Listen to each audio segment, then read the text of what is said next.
I'm just here to be here. Yeah, I'll be honest with you. I ain't I think I'm in. You know. It looked like it. That's your son tablet? Yeah. Yeah, he already on here, son. Yeah. Oh yeah. Yeah. Oh, we live, Rocco? Yeah. I All right, boom shaka laka. Yeah. Let's go. You already know the vibes. You already know the vibes. We in the city, we in the building. You know how we do. We gotta get our shares on. Of So, course. and you know, prototypical fashion. Listen to my music.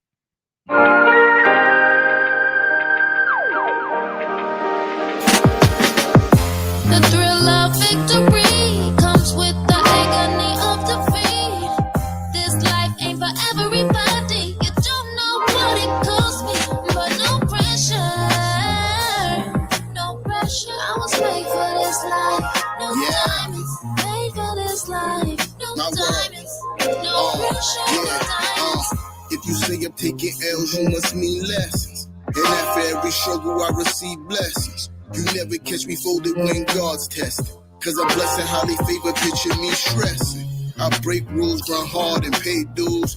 You can catch me putting in work while they snooze. They too scared to move, too concerned with others' views. And they never achieve greatness, they too scared to lose. Real nigga cloth is in my stitch. That Alexis ain't praised no bitch. Sometimes things go south and niggas leave and branch off. But on the squad, I never switch. I'm a street paver. I've been putting in work, give me my respect. Y'all trying to play your cards, I'm trying to stack the deck. I've been putting in work, give me my respect. Y'all trying to play your cards, I'm trying to stack the deck. The thrill of victory comes with the agony of defeat. This life ain't for everybody. You don't know what it cost me, but no pressure. No pressure. I was made for this life. No diamonds. Made for this life. No diamonds. No pressure. No diamonds. Heard it through the grapevine that they hating on us. Food for thought, why you think they always waiting on us? Ace Popper, showstopper, the doctor's in. Here's a shot, 100 proof they never count me in. Call a spade a spade. Private island, Henny gods, palm trees, watch me pave the way. Get in and I whip it, call it anime. FDR, 95, we headed out of state. Money lock confinement. No pressure, no diamonds. Exchange ain't what's in common, cause the sense ain't what's in common. Common sense ain't never stopping. Another speaking metaphorically, scorching beats, Nova heat, blue cane if we talking feet. Moon walking through the galaxy, substance better the real controls the alchemy. The thrill of victory comes with the agony of defeat. This life ain't for everybody. You don't know what it cost me, but no pressure. No pressure. I was made for this life. No diamonds. Made for this life. No diamonds. No pressure. No diamonds.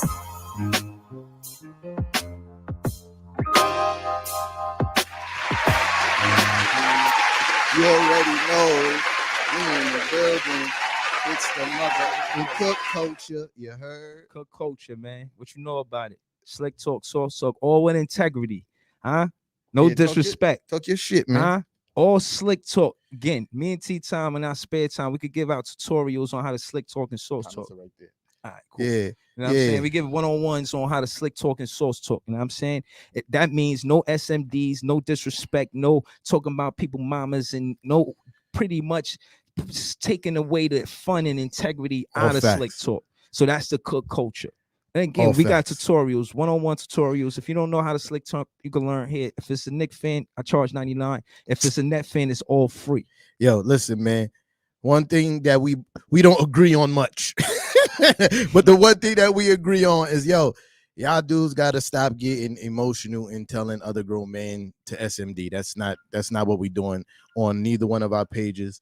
What we do here, right.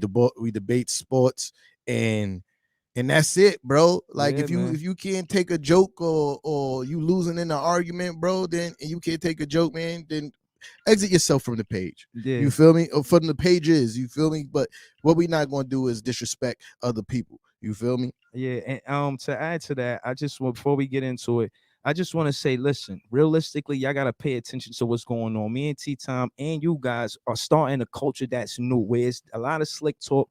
And again, You know, I try to get y'all the vibe of a backyard, backyard approved, like Linda's Barbecue. You know what I'm Talk saying? that shit, My man. guy Will Bailey, you heard? Shout out to the sponsor. Yeah, man. You know what I'm saying? Shout out my guy Will Bailey, man. He doing big things. And before we go on here, I just want to let y'all know that my guy Will and Linda's Barbecue has 5 different flavors. He got peach flavor, as you see. I got here. I got the honey barbecue. You know what I'm saying? Which almost didn't make it. You know what I mean? I gotta talk to you, Will. Send me some more, man. I need some more, bro. Habanero mango, pineapple jerk, and mandarin orange. This is equates to barbecue, summertime barbecue sauce. Absolutely. So again, man, like I said, just not a sponsor, just on some business. I actually tried this product and it's great. And again, if you're watching and you're interested in being an official sponsor of Knicks versus Net, Who Run the City, email us at KvN Who Run the City at gmail.com. You already know the vibes. Yeah. We got an audience member today, Dr. Jacqueline Wilson. I mean, Noon Jules is in the building. Yeah. Nah, you're not on camera. You be shouting you out. Yeah. Just shout out. You in the building. You in the building. Shout out to you. Yeah. You feel me? Yeah, she's Yeah, that's the show that comes on Reflex Radio right before us. Yes. You know what I mean? She's a station mate. You 5 to 7, right? Yeah, 5 to 7 every Friday. Reflex Radio. Go download the app. Yeah, you heard. Right. And I kind of want to stay with that because I feel like Cam Thomas is an uncut jewel. Again, what I forgot to say last week was that Cam Thomas, the difference between him and McBride, like you said, they had pretty much equate on field goals, was the free throws. And I said all that to say, with the new rules being applied as far as how you can draw contact as an offensive player, it got more strict and is, I guess, beneficial to the defender more than the offender. Absolutely. So that being said, for Cam Thomas to go to the line as much as he did in the summer league is why he was partly co-MVP, made this summer all-star, you know what I'm saying, with OB1, respectfully. Yes, sir. And again, I said all that to say that he's a bucket and he could create his own shot. So after the big 3, we got somebody that could create their own shot in Cam Thomas. But he for him to be effective, obviously he has to put up 25 shots a game, dog, and he's not going to get those shots. He's not going to get 25 shots a game playing with KD, Harden, and fucking Kyrie. It's not going to happen, bro. Yeah, no, but again, not to put too much emphasis on the summer league, I mentioned it to add to the point that he could create his own shot. And he's a bucket. Again, contrast to what you said about McBride and Grimes. You said they choose their spots. Yeah. As in, they get open by the 3-point line and they knock that shit down. So, McBride is more efficient of a shooter than, at least in the summer league. From what we see in the summer league, McBride is more efficient of a shooter. He shot over 50%. You feel me? Yeah, but over 50% for 3 in the summer league. Right. You feel me? So that's what I want from my team, because we already have who's going to be the guys who take the most shots on the floor. We need whoever comes off the bench to be able to shoot at a high clip and not need a lot of shots to make buckets. You feel me? And McBride's that, and he's a stingy defender. You feel me? So shout out to that. Right. And again, I was just trying to get into the, making it clear what a bucket is and a shooter is. A shooter is a player that's going to knock down that open jumper. He's going to knock it down. Even if he got the lane, he's going to take that jumper because that's his bag.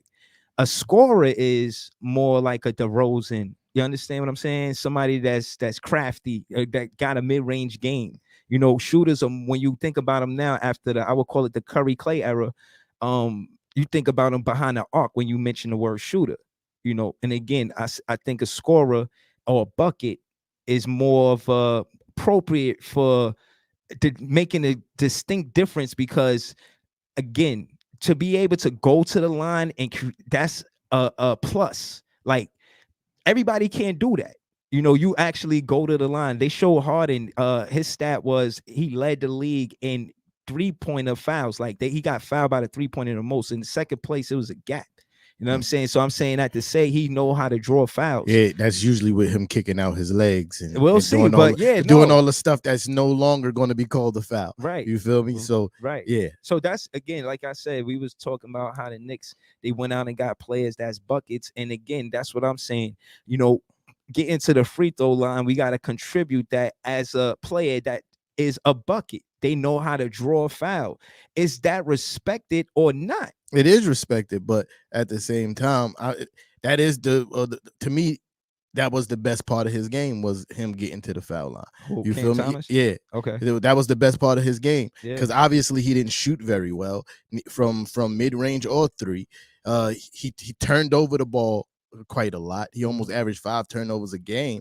The best part of his game was him getting to the It was 4. It would have been average turnovers 4 a game, not 5. Let's not. Oh yeah, it was like 3 point something. Yeah, Well, yeah. close enough. Yeah. You feel me? That's still not good. Yeah, Four is still not good, bro. Yeah, no. Again, I not to kind of segue off this is, I just wanted to mention that real quick.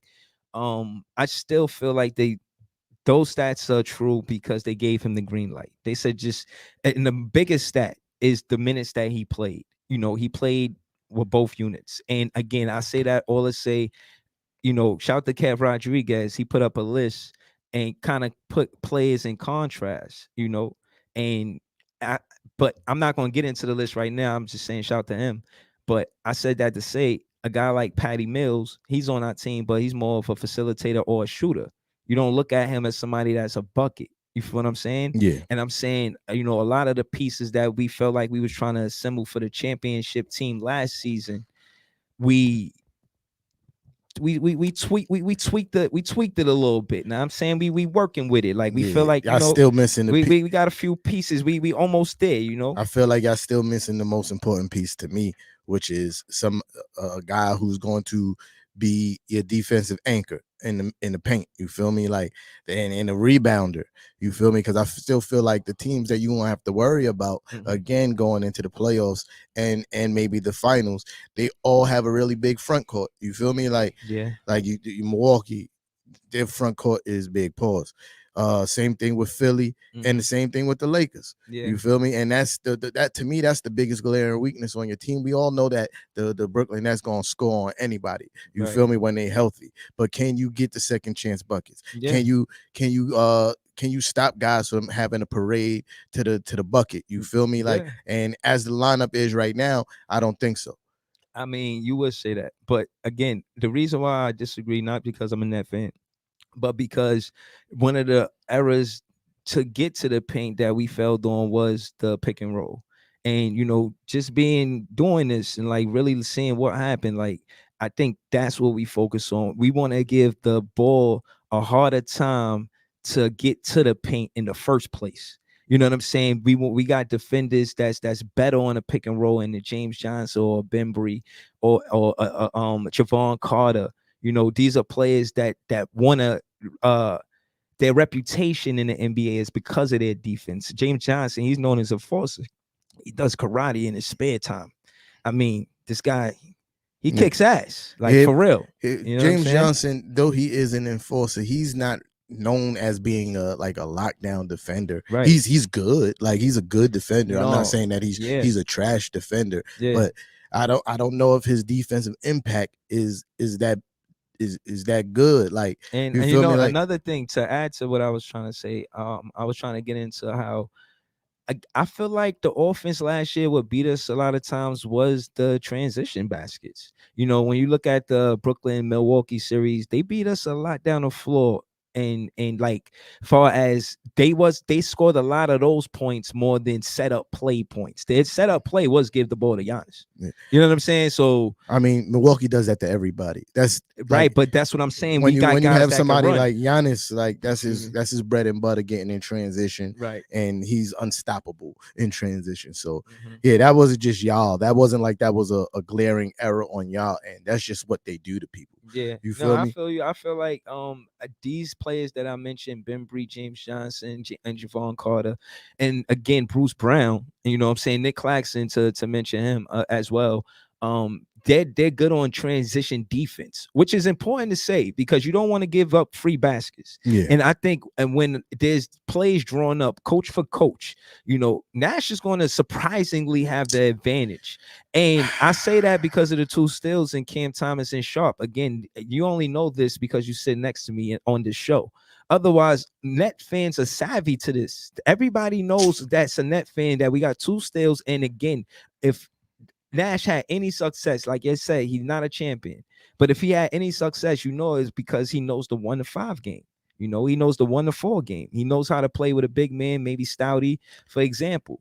You know what I mean? So I'm just saying that experience is going to play into Cam Thomas and Sharp, where also it won't have. These guys are hungry. So as far as minutes is concerned, they don't mind sharing it. I think we're going to give Sharp and Cam Thomas a lot of minutes, and they're going to be a force. I mean, I think they're going to get minutes just off the fact that it's going to be load management when it comes to the big three. Of course. You feel me? So that's where they're going to get their in minutes other words, from. Yeah. But I don't know about all that still talk. You know what I mean? But whatever. I feel like it's easy for me to say because, I watched the highlights. I seen them tie the game for it to go to overtime. I seen them win a game. You don't teach that. That's not happening in practice. That's clutch. I've been in this before. I've done this. I ain't new to this. I'm true to this. And, you probably true to it. So, like Will is true to the barbecue sauce. Again, like, you feel me? Like you're talking about what Cam Thomas does offensively, and that was never your issue last season. Offense was never your issue last season. So granted, I don't care. Like, even if I concede the fact that Sharp is the defense, bruh, I guarantee you he's not going to have the impact on defense that you think he's going to have in his first year. I think, you feel me? In his first year, because there's nuances when he start playing the more elite players that he hasn't seen yet. Okay. And he's still going to have to get acclimated throughout the season. It's rare that you see somebody, they could be good their first year defensively, but to be a defensive stalwart their first year is like rare. You feel me? And I think I need that at the 5 position, is somebody who's that guy defensively. You feel me? That can cover up all the mistakes of some of your less inclined defensive players. You feel me? I mean, yeah, but it begs the question: what would the starting 5 be?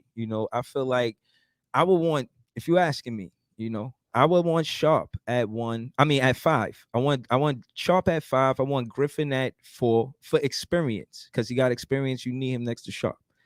And I want Claxton to come off the bench. That's because of weight. Sharp is a little heavier and a little bigger than Nick Claxton, so I would probably want him, but that's debatable. Yeah. Again, hold on, let me finish my starting 5. Yeah. KD, I want him at 3.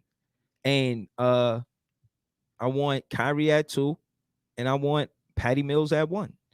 I want James Harden leading the second unit. I do.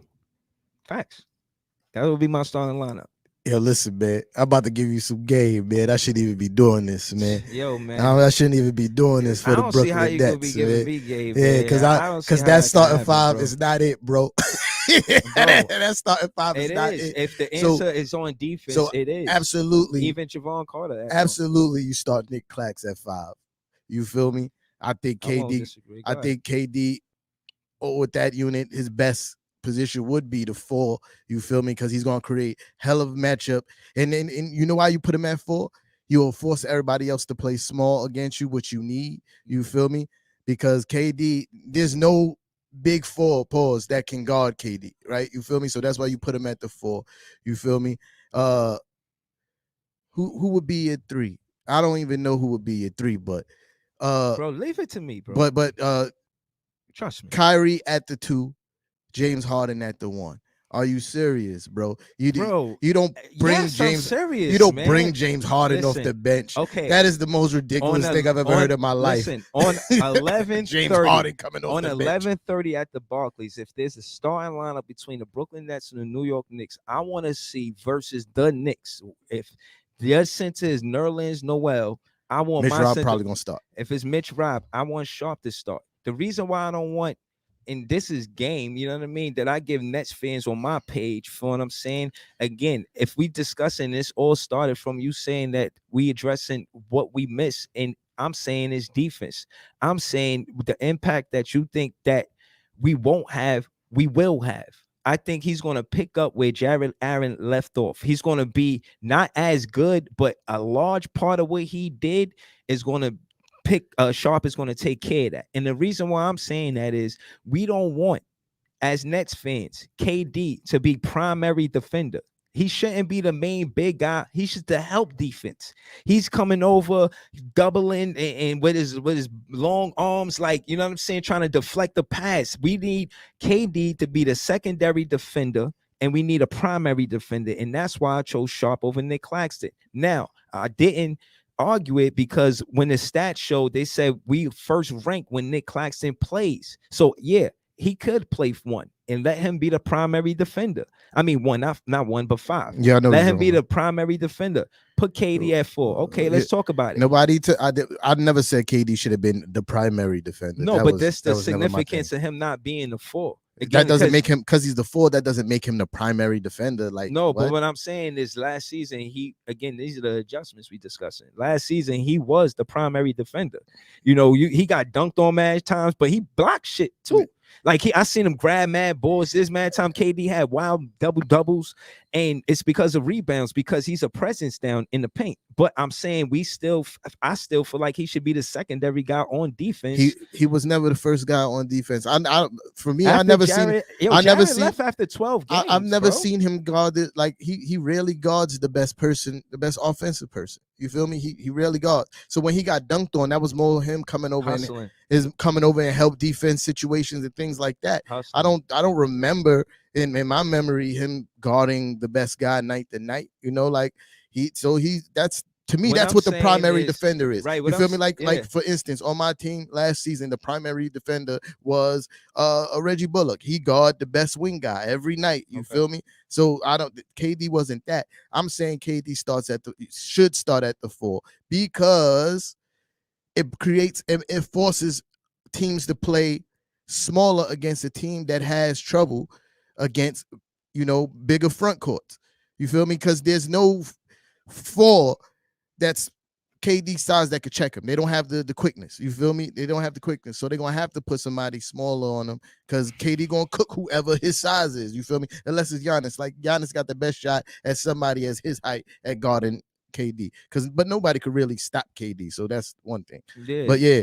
But I'm just saying, my whole point of this saying all of the lineups is that the weakness that we had was the paint. And all of the coaches knew it. And they went at the paint a lot last season. And for us to stop that, instead of just stressing the big men, like trying to duplicate LaMarcus Aldridge or Jared Allen, we got defenders that's known for being great on the pick and roll. Like these guys are known for, like, they're known 3-and-D guys, besides James Johnson, you know what I'm saying? But these guys, they hustlers, like they scrappy, like this is what we need. The way Blake Griffin played and the way Bruce Brown played is the kind of players that we tried to get. And we did that with James Johnson, Ben Breach, Javon Carter, Patty Mills. I feel like the front office did well in the Patty offseason. Mills is not a good defender. No, not again. Everybody not going to be defensive, and again, that was never our game. Yeah. And when I looked at the stats that you mentioned, the top defensive teams, you guys were one of them, and you got knocked off in the first round. Yeah. So I'm saying that to say y'all went out and got more offense. Like, all right, this is what we lack. And again, we see what we lack. We know it was defense. We know it's the paint. And again, Sharp and Nick Claxton, because it's not an odd thing. It's not like a trade situation, like a DeAndre Jordan. They saying DeAndre Jordan, he may go to the Lakers. It's whatever. Like, I wanted him to play, but if he don't, then I know the front office is trustworthy. Thus far, everything that I've seen, I trust the front office. I feel like we did well. Like, Summer League was impressive, and everybody not supposed to make much of it, but it's all we got. You know what I'm saying? And it was nice to see, like, all right, going forward, we definitely got a bucket off of the bench, because if you look in the playoffs in the Milwaukee series, the guy we went to was Joe Harris, and he was cold. The guy we went to was Landry Shaman. You see him on the team anymore? Exactly. These are guys that we relied on at TLC. We don't know if he's coming back. Chioza, he's on the Golden State Warriors. You know what I'm saying? Like, these players that wasn't an impact on the team in the playoffs, they left. Besides Joey Harris, we committed, 4 years, 70 mil. Like, hey. Yeah, like I said, there's no way y'all should have got rid of Joey Buckets, because he had a tremendous year last year. Yeah. He just didn't show up in the playoffs. And you got to give him another shot. You feel me? Like, I don't know how many playoff series that he's played. You feel me? I didn't really watch y'all much in the bubble, but I don't know his performance the year before in the bubble. Like, did he play good or bad? We lost. I know he got lost, but did he play good or bad? He wasn't even. He played. He was off some nights because Yeah. it was more so him and Karras that had the green light, and Yeah. they really let Karras go off. And we didn't win one game; it was close. Karras missed the last shot. But you gotta take me off my train of thought. Yeah, I just need to know if Joey played good. Nah, you feel me? Not really. Not yeah. really. So I mean, but he played all right. He played all right. He had a bad one this year. You got to give him a chance to redeem himself, especially the kind of regular season he had, bro. The best 3-point percentage in the NBA. Yeah. You feel me? Like that's you need that, especially when you got guys who could break down the defense like Kyrie, Harden, and whatchamacallit, KD. You feel me? Yeah. You need that guy that is automatic. You feel me? So yeah, y'all couldn't have got rid of Joey. If y'all had got rid of Joey, that'd have been laughable. Yeah, but just speaking of players, no disrespect, but RJ Barrett, I had seen it. I've tried to find it, but I couldn't. But I remember it was 1 through 25, and they showed, under 25. Yeah. The top 25 players, and they showed their high scores. So I'm like, damn, I'm gonna see RJ Barrett high score. His high score since he's been in the NBA is 32 points. Yeah. And number 25 last year. Right. Number 25 was Ayton from the Suns. Yeah. You know what I'm saying? And I'm saying that to say, they had good players in front of him, but I could see how you could argue that. You know what I mean? So they had Booker. This is the ones that I did see. Booker, Tatum, Mitchell, Towns. You argue that? What? That RJ Barrett is as good as them or better? These are under 25 guys. I mean, you talking about like the best people in that group. You feel me? Like This is the one. I thought I took all the pictures. These were the top guys, though. I ain't gonna. Those are the best people in that group. And is he? And is he as good as them now? No. You feel me? Will he be one day? I believe so. You feel me? So because in the top 25, you don't put him in the top 4. No, he deserves to be in that list though. Maybe top 10. I don't even remember what the list was. You feel me? Like, so I don't want to say yes. And you feel me? I don't even know what the list is. But do I believe he belong on that list? Absolutely. You feel me? And if you look at his production over his first 2 seasons, his second season literally goes line for line with Jason Tatum's. And everybody know Jason Tatum is a bucket. You feel me? Literally stat for stat. You go stat for stat. RJ Barrett is right there in every category. You feel me? So the ceiling for this kid is the ceiling for this kid is undeniable. You feel me? He averaged 17 points a game last year. You feel me? He shot over 40% from 3. He gets he got 6, 7 boards a game. You feel me? And averaged 3-4 assists. So yeah, what are we talking about? Yes, undeniably he's the top 25 under 25. You feel me? Like, all right, well, we talking about our roster. Joey, even me, gave him a lot of criticism, and I feel like, looking at the roster for what it is right now, if he was to start right now, I'm confident. And that is a lot on Sharp and Nick Claxton to be the big man. But the way they talking, I really feel like we're not going to have DeAndre on our team. Something is going to happen. They're going to trade him and we're going to get a piece for him. I don't think he goes and we get nothing. I think it's a trade situation. And I'm interested to see what's going to happen. You know what I'm saying? They talking about JJ Redick, him coming to the team. I don't know if I'm saying it, but he's from over here. So said either the Nets or the Knicks. I mean, okay. You feel me? Okay. I wouldn't be mad. I guess, come through. That's the barbecue sauce. Hey, I wouldn't be mad if he was a Knick, but at the same time, do I think absolutely we need to drop everything and get him now? No. You feel me? No. I think he will be a benefit playing alongside Julius Randle, because the way teams like to defend Julius Randle is double teaming him. And JJ Redick he lights out. You feel me? Catch and shoot situations, that man is lights out. Yeah. So I wouldn't be mad, but at the same time, I'm not really we must get him. You feel me? Yeah, I feel you. But if he come home, man. I mean, the Knicks all about bringing players home, man. Yeah, I respect it. Word. Listen, I feel like we could do another back-to-back situation with this type of with this roster. Like, what was it, 2001 and 2002? The Nets went to the finals back to No, back. it was 2001 02. to 2003. Yeah, that's a back to back. Yeah, and I feel like that's gonna happen. Like, I Yeah. feel like, and I feel like it's I don't know. not gonna be a walk in the park. I don't Like, know. yo, again, you gotta realize, with me being confident and seeing last season, it's a humbling it. Knowing that injuries played a lot into that, and that's another thing I wanted to get into. One day I'm gonna do a doc. It's gonna be about how the core four is the same as the big three to an extent far as potential, and what the injuries did to the Nets then and doing to the Nets now.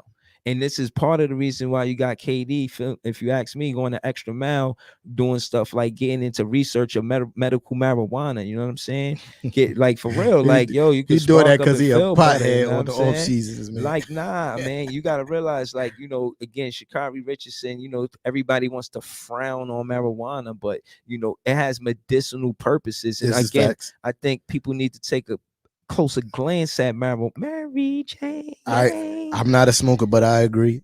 You know what I'm saying? Like, for real, because again, the medicinal side of it, there's actually, beneficial as far as an athlete. Like, if you're an athlete, and imagine they got a bomb. I ain't even talking about sparking up.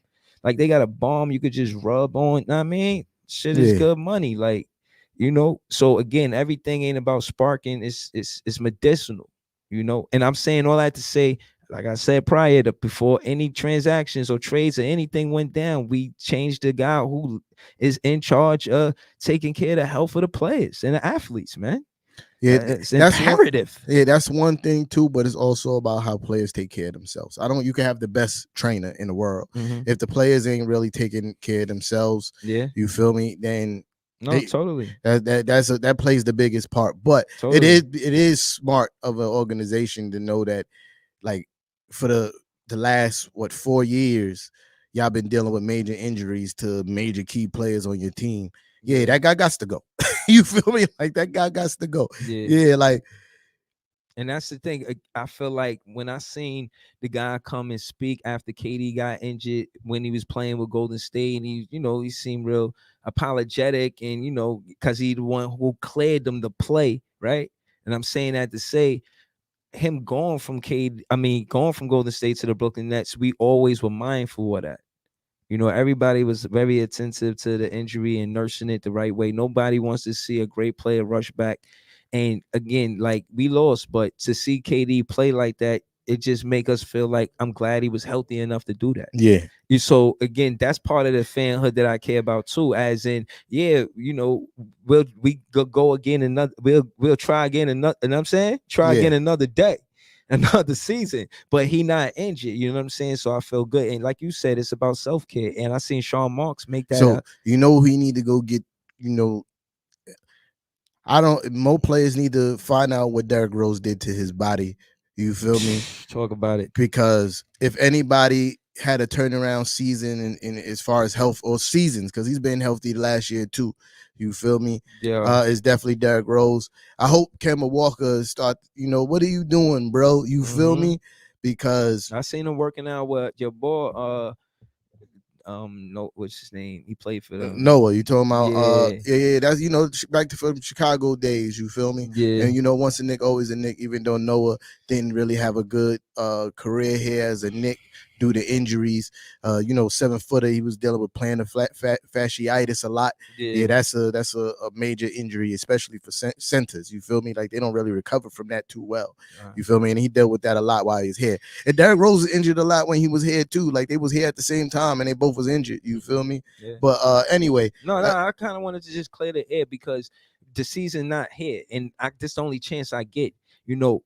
I was always a Rose fan. Like I told you, I was a fan of players. Yeah. I was always a Rose fan. Seeing him get injured, that shit was excruciating pain. You know what I'm saying? Yeah. So, as a fan, it's like, damn, man, this guy is great. Like, he had bunnies. You know what I'm saying? Facts. Like, he jumped real high, like, for real. Facts. And yamming on you. So, Facts. again, he was an exciting player, and I feel like this is kind of real before social media. Like you talk about roles and around the lunchroom table. You know what I'm saying? You talk Facts. about and I'm gonna do you like Rose did. You know what I'm saying? Like again, this is before social media, so I just want to show my love for Rose before the Yeah. season starts because it's all competitive. So when the so season and start. you know what's dope about this season too, and going back to talking about rosters is the fact that neither Kemba or Derrick Rose are going to have to play like super large minutes, which is dope because not only do they have each other to back each other up, you got a nice crop of young guards that could, take some the pressure off of them as far as minute wise. You feel me? Yeah. And I think a lot of times we fight so hard. Like last year, we got behind in games and we fought so hard to get back in the games, and we lost a lot of games that down the stretch out of just fatigue. You feel me? Mhm. And we got players now. You feel me? Like we got players now that could definitely give some of our veterans and our primary scorers a breather. You feel me? So they could finish games fresh. Right. And I think that's what's most important about our roster this year Right. is that, especially like Obi playing, we need Obi to play bigger minutes so Julius Randle could be fresh going down the stretch instead of playing freaking 38 minutes a game. Even though he handled that well, you feel me, playing those minutes. Yeah. He handled that really well. That's a testament to his conditioning. Shout out to him. He's still putting in work. You know what I mean? Every video I see of my guy is always in him putting in work. I don't see him doing nothing else but putting in work. I don't see him at no games. I don't see him at no parties. I don't see him on no boats. I see him in the gym putting in that pain. You feel me? And he had an interview today because he officially signed his contract extension. You feel me? He's 100% official as of today. And, they said something along the lines of like, yo, what do you got to say about people say he had you had a fantastic year last year, but this year they don't think that you could do the same thing. He said, they haven't been following my career. They don't know nothing about me because every year I get better. And this is all facts, bro. If you look at his career and his numbers, every single year he improved. You feel me? And every time his minutes increased, his play increased. Except the year before last was a rough year, but his numbers were good. He just turned over a lot. You feel me? And he made a lot of boneheaded plays, so that made it a bad season for him. But if number wise, it was still on par with what he does. You feel me? But this year, he's saying he's planning for another big step in his growth, and I believe it, bro. He's finally he's in the prime of his career right now. It's time to get work, and then now he got help.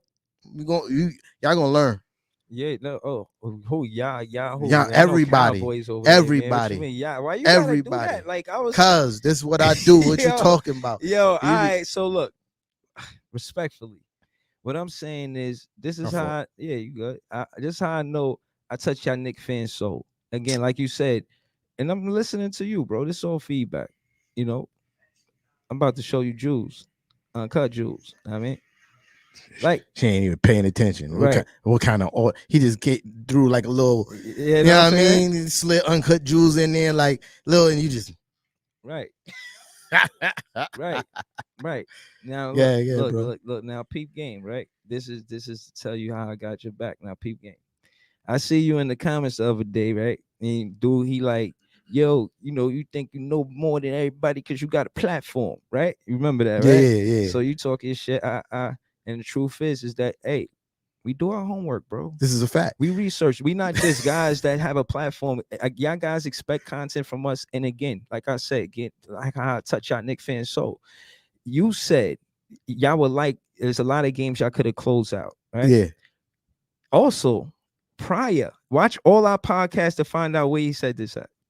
He said, who wants to win close games? We want to win large leads. Yeah, that's a fact. Case in point, I said the stat, not an opinion. Pardon. This is Linda's barbecue sauce. Pardon. You know what I'm saying? This fact is sweet, like Linda's barbecue sauce.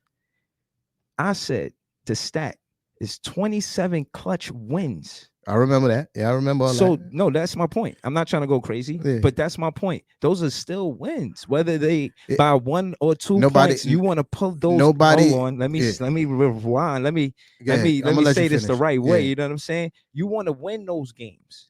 Win or loss. That could have been 27 losses. But there was 27 wins because we know how to close out. Call me Mariano.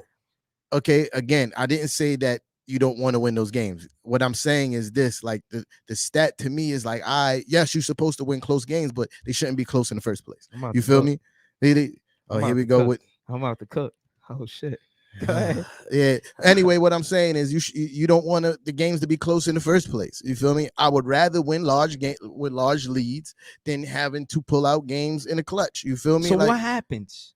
What happens, Rocco, when LeBron walks off with 5 minutes left in the game? What happens when that type of thing happens? You feel what I'm saying? Like at the end of the game, you about to make Rocco pull up. Look, at the end of the game, you don't want to see your main guy quit. No matter if you win, loss, or draw, you want your main guy to hold you down. You win, you lose with us. You was talking all that shit in the locker room, but you left 5 minutes. So again, when y'all critique any play on the Brooklyn Nets, I watch out of bounds.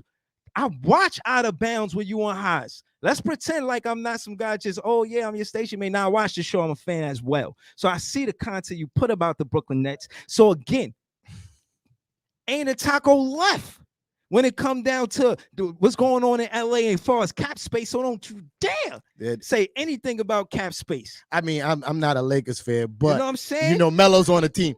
Look, Melo's on the team, and you know, once a Nick, always a Nick. I'm a Melo fan too. Yo, so, man, I just want to make it clear, man. We're gonna see Christmas. Listen, man, we're gonna play. Don't sleep on that Lakers team, son. I mean, they really don't need any cap space if you look at their roster, bro. Like, if you look at their roster, like, their roster is. Yo, pull up, Rocco. You got to pull up, Rocco. You got to pull up, bro. You got to pull up. You got to defend yourself and your team now, bro. Hold on. Let me fix the camera. All right, bet. What mic is that? Yo, man, I wish one man audience was here, man. He like MacGyver. Yo, you know who MacGyver is? Like, that's one man audience, man. He just takes something out of nothing and make it happen, bro. That's my guy, man. Shout out to my dude. Excuse me. It's not even plugged in, bro. We have one woman audience today, right? Right, Uncle Jules? We are one woman audience today. Yeah. Clap it up for that. Yeah, man. Yeah, man. Shout out to Rocco in the building. Uncle Jules in the building. Huh? But you hear? That's all that matter. You heard? Check. Yo, yeah, I don't hear him in the headphones, man. What's up? You hear me, nigga. What? Yo, you out of bounds, man. You gotta be in bounds, man. What's up, man? I gotta hear you, man. Talk to me, man. What's up? What was you ranting about just now? That's what I want. Yeah, why I don't hear it? Yo, man. You hear me? Now the levels are going up, but I don't hear you though. Check. I can hear me. Check. Yo, yeah, Rocco about to pull up, man. Yeah, Rocco. Check. What's this right here? Yeah. He about to get this work. Yeah, Rocco. Yeah. Check. There you go. You there? He about to get this work. You there, Rocco? He about to get this work. What was you ranting about? He about to get this work. Go ahead, What you man. ranting about? Yeah, hold on. I want to welcome Rocco. I want to welcome Rocco out of bounds. Yes, I'm here out of bounds. I'm ready for smoke. Yo, what I'm saying is, again, you get guys like LeBron tweeting heavy in the media talking about, oh, y'all ain't want to give me this the last time, y'all ain't give me no votes and this and that. Like, yo, you know what I'm saying? He's sticking his chest out, him and LeBron, like, oh, him and Westbrook, like they feeling themselves, you know what I'm saying? Melo on over there. And again, I'm trying to let you know that I acknowledge, but again, I don't think the respect is the same on this side. So again, I want to let you know, I don't expect it. We are organization, right? We are organization, and this is hunger. If you're wondering what happened, T-Time, this is hunger for the fact that, you know what I'm saying, y'all got 2 championships. I respect it. He got 17 championships, and I don't think he respect the Brooklyn Nets like he even got it. Know what I mean? Hunger to lose in the second round? Yeah. Yo, what I'm saying is, I'm holding this potato. The weakest. I'm holding this potato really the for weakest superstar known to man. Who? The weakest superstar known to man. Who? Huh? Who you talking about? Nah, say you know who? About. The man that ran from the 3-1 ass whooping. He was up 3-1 and then ran to the niggas that beat the shit out of him. You know what I'm saying? It is true though. It is true though. I don't look at it like that. Ran from there to go run to Kyrie to try to, you know what I'm saying, to try to get a ring with him. Come on, man. Nah, I Stand on don't. your I own don't 2 look feet, at. bro. I don't look at What's it like happening, this. man. And Why your again, man can't stand on his own 2 again, feet? and this Why is you why chasing LeBron so much, nigga? I don't. Stop fiending, Nah, bro. man. I just. LeBron's in his nightmares, nigga. He had to go to the Warriors just to get a ring, bro. That's a fact. So you think it LeBron's ends in there? his nightmares. You think it ends there? Is he? No, he's bro. His whole sole purpose is to be better than LeBron, and this kills him that he's not where LeBron's at right now. He about to get this Kills him. That's why he's always Oh, responding to man. tweets, and all this little bullshit like that. Yeah. Bro, because it's killing him. Uh-huh. He's nowhere near. Yeah. Yo, Nowhere listen, near. So Yeah. so like last week we spoke about Oh, man. the Chips interview, and I think Oh, the man. whole him tired of being number 2 stuff stems from him tired of being second to LeBron. You feel me? Yeah. Like Okay. yeah, that's why he went to Golden State Yeah. because he knew that was the only way He he was told- gonna be. No. Okay. But beat Kevin LeBron. Durant already said this stuff. He just don't. He's never gonna. He's acting like it doesn't exist. But say, listen, and this He's already said I this didn't stuff. say. Y'all said all of that. All I Oh, I said can't is wait till season starts. all I'm saying. All I'm saying is all I'm saying is for clarity. You guys like tacos and spent a lot of it to have that roster. Fine. You did These the same, guys- what you Hold talking on, about? hold on. Let me finish. They're about to spend Can- 100 can I million finish? luxury tax Y'all in the spending next same 4 bread. years. Can That's I why you finish? spending more. Can I finish? Go ahead. You guys spent a lot of taco money on that roster, right? Uh-huh. And these guys over here worried about fries. And I'm saying Nobody's this worried about potato right fries. here, they want to be Nobody. they small fries. The only person that And talks about fries you know, is you. you know what I do with this? We gonna get chips. See, you could be small fries or chips, and we gonna get chips out of this potato, and they want to be small fries out the potato. So that's what I'm saying. Move this man. You know what I'm saying? Wow. So hold on. Now Rocco, That's hold it. on. Hold on. He about to get this work. Yes, sir. What's up? All that shit you said, I'm not debating it. I'm saying it's the past. And this season, we're going to see who really won it. We gonna see. Because at the end of the day, it's personal. Kyrie and KD versus Westbrook and LeBron. Yeah. Let's not pretend Oh, no, we're like not it gonna ain't pretend. personal. It is personal. So I'm letting It's you so know personal. immediately before the So season personal. start, Uh-huh. it's gonna be those tacos are gonna be spicy. They're gonna be they better be peppers, and it better be made for winners. Because when I tell you the Brooklyn Nets are ready for any smoke that y'all talking about, again, you make it seem like KD don't use all of that as fuel. You talk about the weakest, all of this shit. He see this shit. This is food on his plate. He see this. it He this keeps him up at night. fuel. That's Nah, and if it's for a positive reason, probably working on his jumper. This is what I'm trying to tell you, guys. You either going to do 2 things when you're a true champion. You either going to back down or you either going to step up. Champion. And I feel like, as much as you say that, you got guys like Barkley who wish they had a chip. You got guys like Karl Malone that went to LA to try to get it like a But save. he didn't do it in his prime. You feel me? He gave it all he had in his prime on his own too. You feel me? Okay. And then at the end of his career, when he was already an old man, He's ready already to a good retire, player. He's He's always been a good player. He That's was, what you bro. mean, prime. He was a shadow of himself on the Lakers. Are you serious? Yeah. Dog? Who are you talking about? You feel me? You Karl talking about Malone? Karl Malone? Yeah. He's a No, I shadow thought of you himself. said. I thought you Yeah. said KD left No. in his prime. No, I'm saying KD No, went. KD's still in his prime. KD's always been in his prime. He's But- always been and a that's great my player. point, and that's what my point. Like that's what I'm saying, bro. You got to slow down a little That's not- and listen. yeah, You it's feel not me? always been the best player. Yeah, that you gotta slow down, because what I'm saying is Karl Malone and Charles Barkley in the prime of their careers, they gave it everything they had to stand on their own too. You feel me? And KD didn't do that. You feel me? Like Karl Malone went to the Lakers when he was already washed up. You feel me? And that's I when don't he know. started ring I chasing. see. My You feel me? perspective is different. It's like Same thing. You even look at Melo. He gave it Aight, all so- he had on his to Aight, do it so on look. his own accord. And now that he's a So- shadow of himself, he's ring hold chasing. on. So hold on. Let's That's why I talk. said So he's hold the- on. So Kevin let's talk. Durant is the greatest So ring let's talk. chaser ever. Hold on. No, hold on, Can hold on. we So- pause? Because somebody on the line waiting to call. Go ahead. Hold on. I just want to say one thing, Bro, bro. you talk a lot. You do realize Bro, that, y'all right? talking to me. Go ahead, pick You up started the phone. you started this whole conversation with Bro. like a 2-minute, bro. soliloquy, son. Hold Nah, on. go ahead. Yo, who run the city? Who this, man? This is Cody Brown, man. What up, Know who Cody? it is. Man, What what's up, Cody? Hey, yo, Solomon. good? Yo, You what's want to good, know bro? what something? You want to be apologizing to the Knicks? Because I'm going to tell you something. we gonna have a better record than y'all. All right, so I stay with me, Cody Brown. Right here, I got. Nah, I ain't finished. All right, go ahead, bro. I ain't finished. I'm gonna tell you like I do in the post. I ain't finished. Okay. Yo, I was supposed to be watching these comments. yo, Solomon. What's up, Cody? It's okay that you can become a Knicks fan really soon, man. Because once KD decide to come to New York, you gonna follow him. Then talk about, oh, I was just a KD fan. Am I right? Nah, you wrong.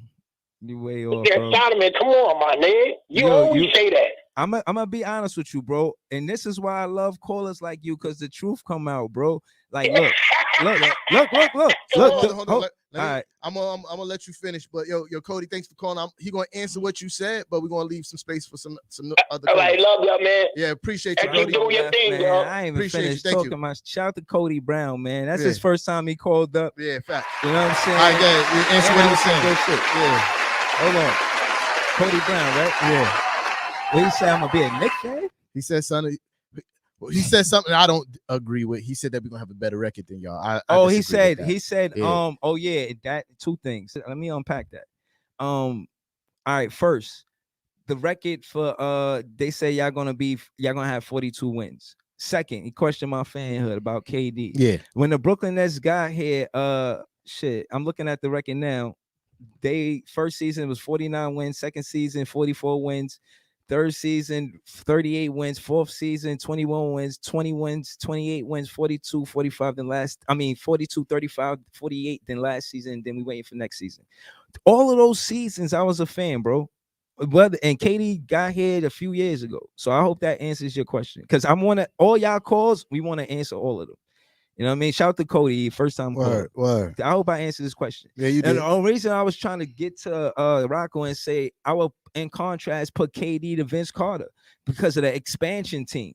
You know, these are expansion teams. Like, I'm just saying that to say Vince Carter left the same way KD left. What's the difference between KD and Vince Carter? That's easy. The team that Vince Carter went to was Stoudemire. My fault, because Stoudemire was the first player from the expansion team on Toronto. Damon Stoudemire. Oh, okay. And it's the same story as KD's story. No, it's not. He was a superstar on an expansion team. But it's not the same story. Why not? Because neither one of those guys left their team to a team that beat them. That's cap.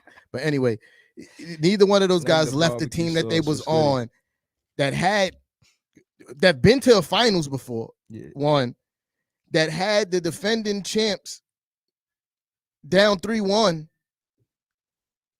and leave that team to join the team that beat them, the 73-win team that beat them, already champions. No, that's unprecedented. I don't know any superstar in the history of the NBA that did that. You feel me? Like, I've never seen a person who's been to the finals with the team, an expansion team, took this expansion team to the finals. You feel me? Then had the defending champs down 3-1, then leave that team to go to the team that beat them. Never seen it. Pressure was too much. Bro, again, what I'm trying to say is this. The reason why we going to beat LA is the simple fact that we know it's personal. And when it comes down to poise in the fourth quarter, I see more composure in KD and Kyrie more than I see in Westbrook.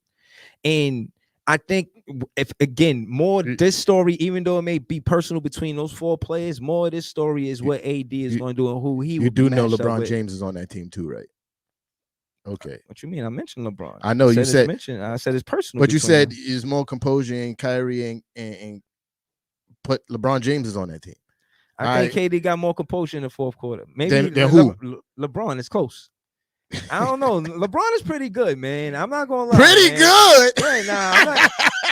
Yeah, he's pretty good. Yeah. In contrast with him and KD, I can see why they rival. Yeah. I can see why they rival. Yo, he said pretty good. Yeah, I can see. They like that's Hold on. Godzilla. King Kong. He's the second greatest player of all time. Who, LeBron? Yeah. Who run the city? Who that? Oh, hold on. My fault, Kev. My fault, Kev. Go ahead. Yo, what's goody, fellas? How y'all doing? Oh, what up, Kev? Kev, what's good, Brody? You already know Knicks run the city all day. Facts. Yo, I just wanted to ask you, Solomon, how you think you're gonna win the finals when you got James Harden coming off the bench? Easily, Ken.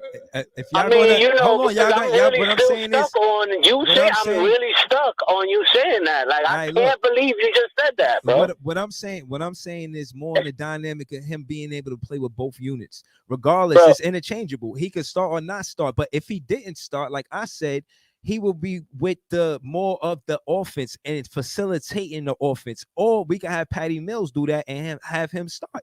Again, to me, that's not like that's not set in stone. You know, if he starts, cool. If he don't, cool. Like it works both ways. And to see he took that role last season is why I'm confident as well. Is because again, these guys being superstars and having these egos, to see that they can be coached by a second-year coach, I think that's cool. You know, I think that shows that they have one goal. It's a ship named champion. It's a championship. This is where we finna go, man, to the land called finals. Listen, I'll be honest with you. I think that if you was running the team, James Harden would ask for a trade. Just by you having him coming off the bench, he will ask to be traded, bro. I'm gonna be honest with you. So I'm gonna leave y'all with that and do y'all thing, fellas. Yo, I appreciate you, Kev. All right, bro. All right. Yeah, shout out to Kev. Shout out to Kev. Kev. If we say what he said and James Harden start and Patty Mills come off the bench, Cam Thomas is going to go ham. I mean, if you just look at the rotations from last year where all three of them were healthy, they never rest all three of them at the same time. So there's no reason for James Harden to come off the bench. That's why it's laughable that you will put James Harden on the bench because I'm thinking the Ginobili effect. It's a lot of Spurs. This is the point. Brooklyn this is the reason why you situation. This is the reason why man. you went and got a backup point guard that is sturdy in Patty Mills. It's your go. Word. Yeah. Who run the city? Yo. What's good? Yo, Jackson, man. Oh, JJ Jackson, what's good, Playboy? Yo, Solomon. He about to get this work. How Cam Thomas gonna cover for all this, man? I'm really interested in that, man. You talk highly of this guy. I don't see how he's gonna mess with your team. I don't see how your team's gonna win no finals next year. I don't see nothing like that, man. Quite frankly, your Christmas game, I don't see nothing what y'all gonna do this year because y'all have a bunch of redundant players. Y'all have a bunch of Kyrie Irvings, a bunch of KDs, a bunch of James Harden. Everyone's gonna score. What else are y'all doing? And that's all I'm gonna say for now. He said like 4 things. All right, that's what you say. Yeah. All right, I cool. appreciate Thank you, JJ. Man. Thank you. You already know. Appreciate it. Yeah. So pretty much the last things you would count was pretty much the same thing. You feel me? I'm gonna explain what he was trying to say. Is like pretty much like you got a lot of most of your players do the same thing, which is score. You feel me? James Johnson, Yeah. Ben Bree. I'm explaining what he was saying. Oh, okay. So that's what I'm trying to do. Yeah. So that was you counted like 4 things, but it wasn't really that. You feel me? So do your thing. I'm gonna tell this person the whole. Yeah. Ben Bree, again, man, he said what we gonna do. Listen, as far as the Christmas game, I remember him saying that. I feel like, again, these guys going to compete. This is going to be one to remember. You know, get your Linda's barbecue sauce on, you know what I'm saying? Get your Linda's barbecue sauce on that game, man. On Christmas Day, have your Linda's barbecue sauce. And trust me, it's going to be a game to remember. Trust me. It's going to be like Clash of the Titans. I always enjoy these games. And again, like I said, in the fourth quarter, you know, let's just segue into the fourth quarter. You know, I feel like we got the 3 best guys in the fourth quarter with Kyrie, Harden, and KD. You know, so I'm confident. You know, I think I should be. Yeah, you got 3 of like the best 10. You feel me? I don't think they're the best 3 because I think Dame Lillard is better than Kyrie in the fourth. But you can argue it. Who run the city? Who this? Once again, it's Cody. Once again, man. Yo, Cody. Unfortunately, bro, we don't do double calls, bro. You feel me? Yeah, it's all good. It's all good. Well, we appreciate your enthusiasm, though, bro. Yeah. You know what I mean? Bro, I'm sorry. I can't do it. I hung up on many Net fans doing this, bro. I can't do it. You feel me? It's only fair. I appreciate you, though. Click. I got you, bro. All right. Well. about to get this work. Yeah, you know, I was only fair. Yeah, I mean, I hang up on people. You feel me? Man, so I can't let the Knicks fans get through with the double calling. Well, I hung up on my own uncle. You feel me? Come on, that's Cold world, right yeah, there, cold world, man. I Yeah, can't do it. hey, But listen, y'all talking heavy about KD. It seemed. And all I'm trying to say is that JJ called and he was basically saying he don't see what we're going to do, and you know, our players, they don't do the same things. And if again, Kev is right, and Patty Mills is the one that comes off the bench, I feel like the offense is going to be relied on Cam Thomas and him creating his own shot for him to be efficient. Like you say, he could be a loose cannon and be out there, you know, missing a lot of shots. But again, our guy besides Joey Harris was Shaman. So who's going to take that offensive side of the ball now that Shaman is not there? TLC is not there. Even though these guys, you know, didn't play well, they got shots. TLC got shots. Shaman definitely got shots, and they weren't really playing well. And again, I feel like because Cam Thomas with the new rules had like average 27 points, and that was because of him creating his own shot and getting to the foul line. Also with that too, all right, so see him get minutes. The thing also with that too, I don't think he get the same calls in the regular season. Rookies are notorious for not getting the calls. You feel me? So when he's playing against, you know, veteran guys, when he's playing against veteran guys, I don't think he's going to get some of those calls, bro. So yeah, no, but what I will say is watching the fouls happen, because you know there was highlights where he hit a 3 and he getting fouled and he not flopping. You could see it's a foul. You feel what I'm saying? I'm not saying that all his calls that he got were like one of those like touchy calls. Nah. But I'm saying, but some of them were. You feel me? Because I watched a few of those games. I think, like you said, when you watch those games, you get to say that because you see the momentum of the refs. You see how they doing it. You know what I'm saying? They letting them play, or they actually, you know what I mean? It's touchy. Like, how's it going? So what I'm saying is, like, also we know that in a regular season, especially with rookies, sometimes they get a lot of no calls on fouls that should be fouls. You feel me? Like, you got to kind of earn those calls in the eyes of the refs at times. You feel me? So like if his game is heavily relying on getting to the line, especially with the new rules, he probably going, it's not guaranteed. You feel me? Like but history dictates that he's probably not going to get as much of those calls that he got in the summer league.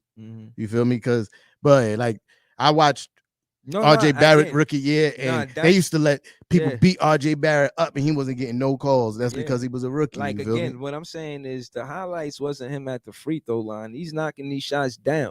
Like they fouling him, and he's still scoring. It's an and one. You know, again, segueing real fast back to what I was trying to say. What I wanted to, the content I wanted to get out for the most part is what KD is like. You know, you see Rocco pull up, it's all of this and that, but again, none of that was about him on the floor. None of that was about KD on the floor. It's about his decision making and when he played and this and that. But when it come down to hold on, when it come down to a one-on-one, if anybody's guarding him, my money in the bank. What you think? Technically, trust me when I tell you. Easy money. Technically, it was about him on the floor.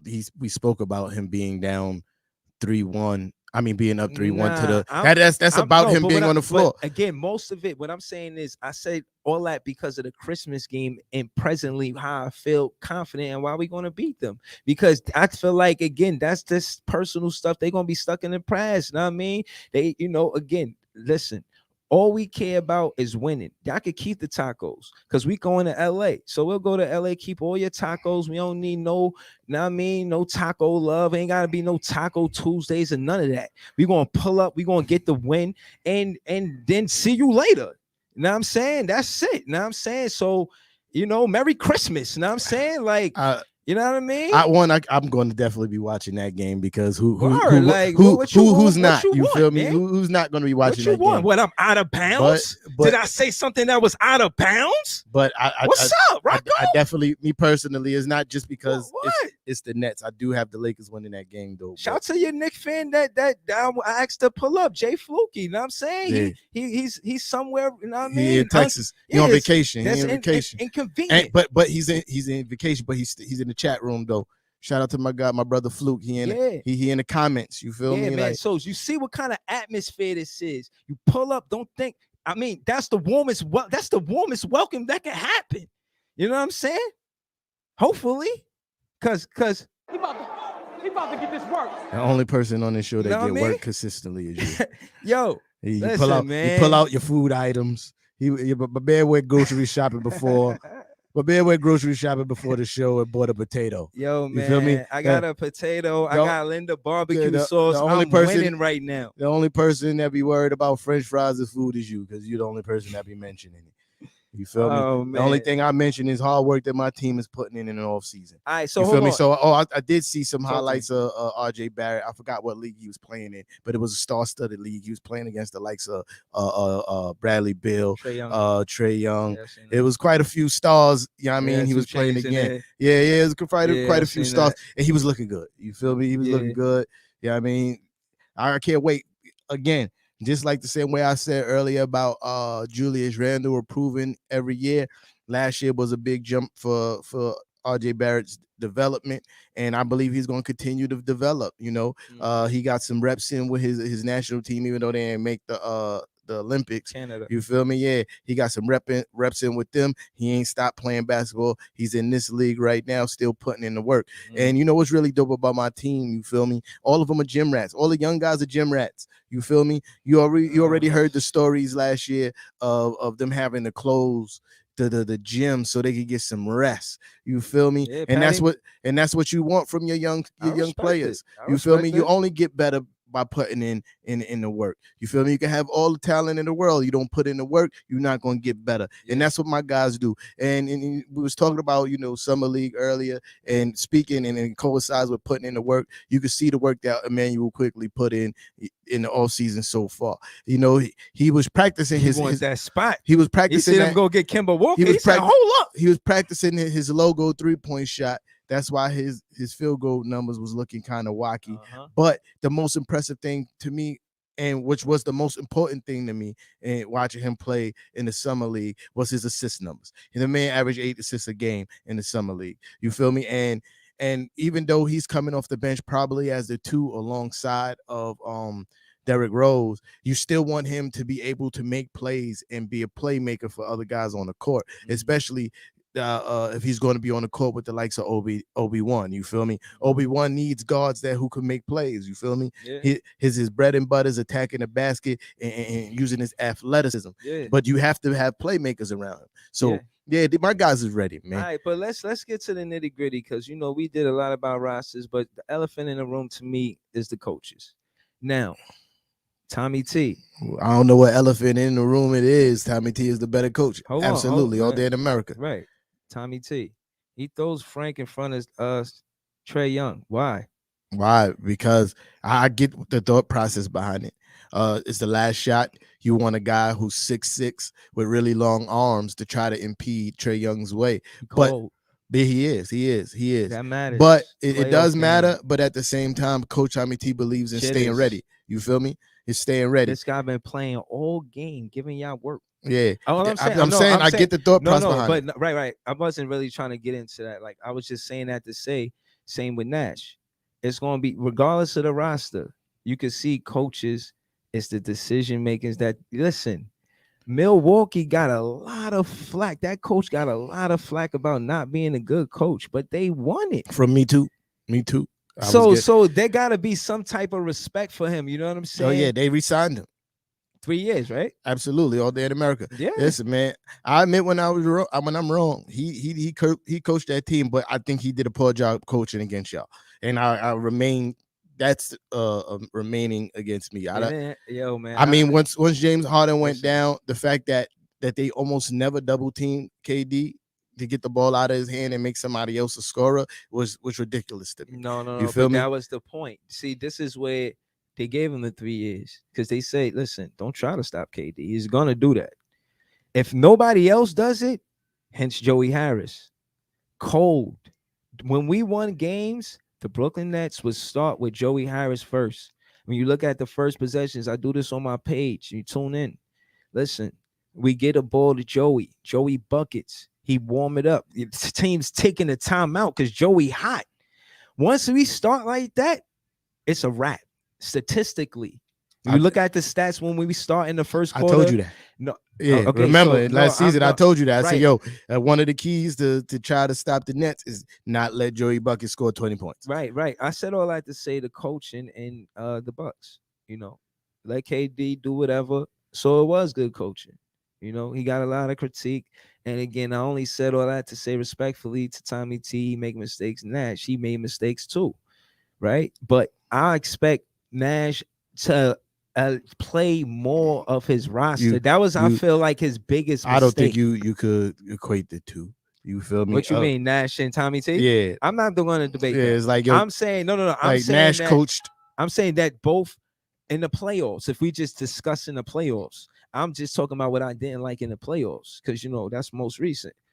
And I feel like, he could have expanded on the roster. He could have let players like AJ get more minutes, and Mike James, you played hard in all of these minutes for, I guess, the best, but you could see that it didn't happen that way when you got Mike James. When he did get a chance, he played well, and it's a game that we won.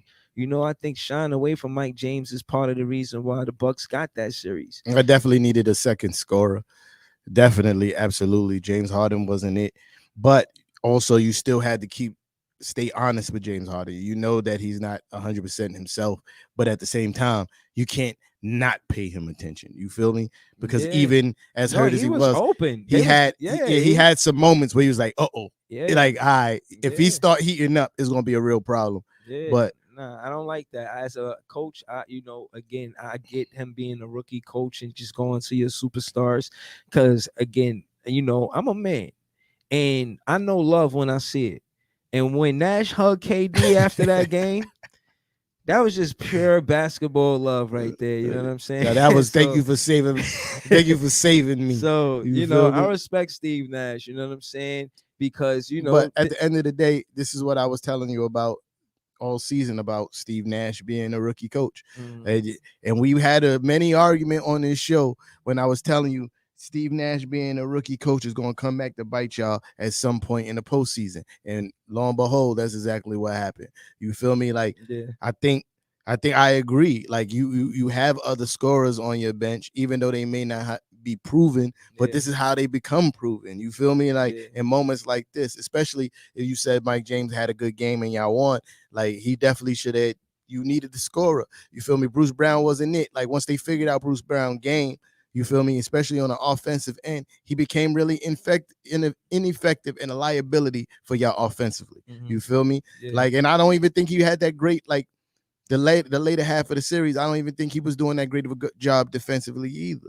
You feel me? So to my point is he should have, explored another option and getting another score on the floor, especially with Joey Harris struggling. Yeah, but that's D'Antoni coaching, bro. I'm trying to tell you. I watched D'Antoni coach the Knicks for a few years. That's how he coached, man. Listen, again, man, shout out to D'Antoni. He on a different team. Steve Nash, what I'm saying is the other day I seen you was in a suit at the park and you was showing guys that you still got it.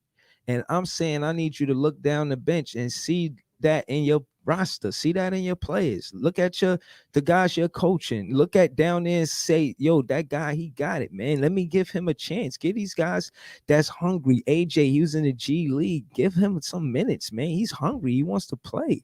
I seen his stats in the summer league. He did well. He almost averaged a double-double. He did his thing. He didn't get as much minutes as Cam Thomas, but when he did play, he did well. Again, I know you as a point guard going to have your perspective on how to win games. I'm saying give guys a chance. One time there was a coach that gave you a chance. Look down your bench and say, yo, get in there. And I'm saying you got this. I mean, that means a lot coming from a young coach. You know what I'm saying? That's leadership. Nash, we invested in you. Again, they say a lot about the big three and the draft picks and where we going to be at in the future. We did a lot of investing in you, Steve Nash. You signed, I think, a 3-year contract with us, as a rookie coach. So again, the emphasis is going to be on a lot of what you do, and you got a great advantage to start winning. early in your career. He talking about he got the greatest advantage. What are you talking about? Yeah, so I'm great just advantage? saying, like, There's like no better scenario for a rookie coach to come into. Like, it's none, no scenario better than the one that he's been blessed with. And he dropped the bag. Yeah, and listen, Steve Nash. Again, we want to see a lot of what you did in Phoenix. Let's keep it real, man. You're a great point guard. So again, I know you can coach that, and I know you play with great players, and you have a great roster right now. This is a great opportunity to not not only see the roster do well, but the coaching too. Because last year, I feel like Nash could have won us some games. We won 27 clutch games. We was the top, but it could have been more than 27.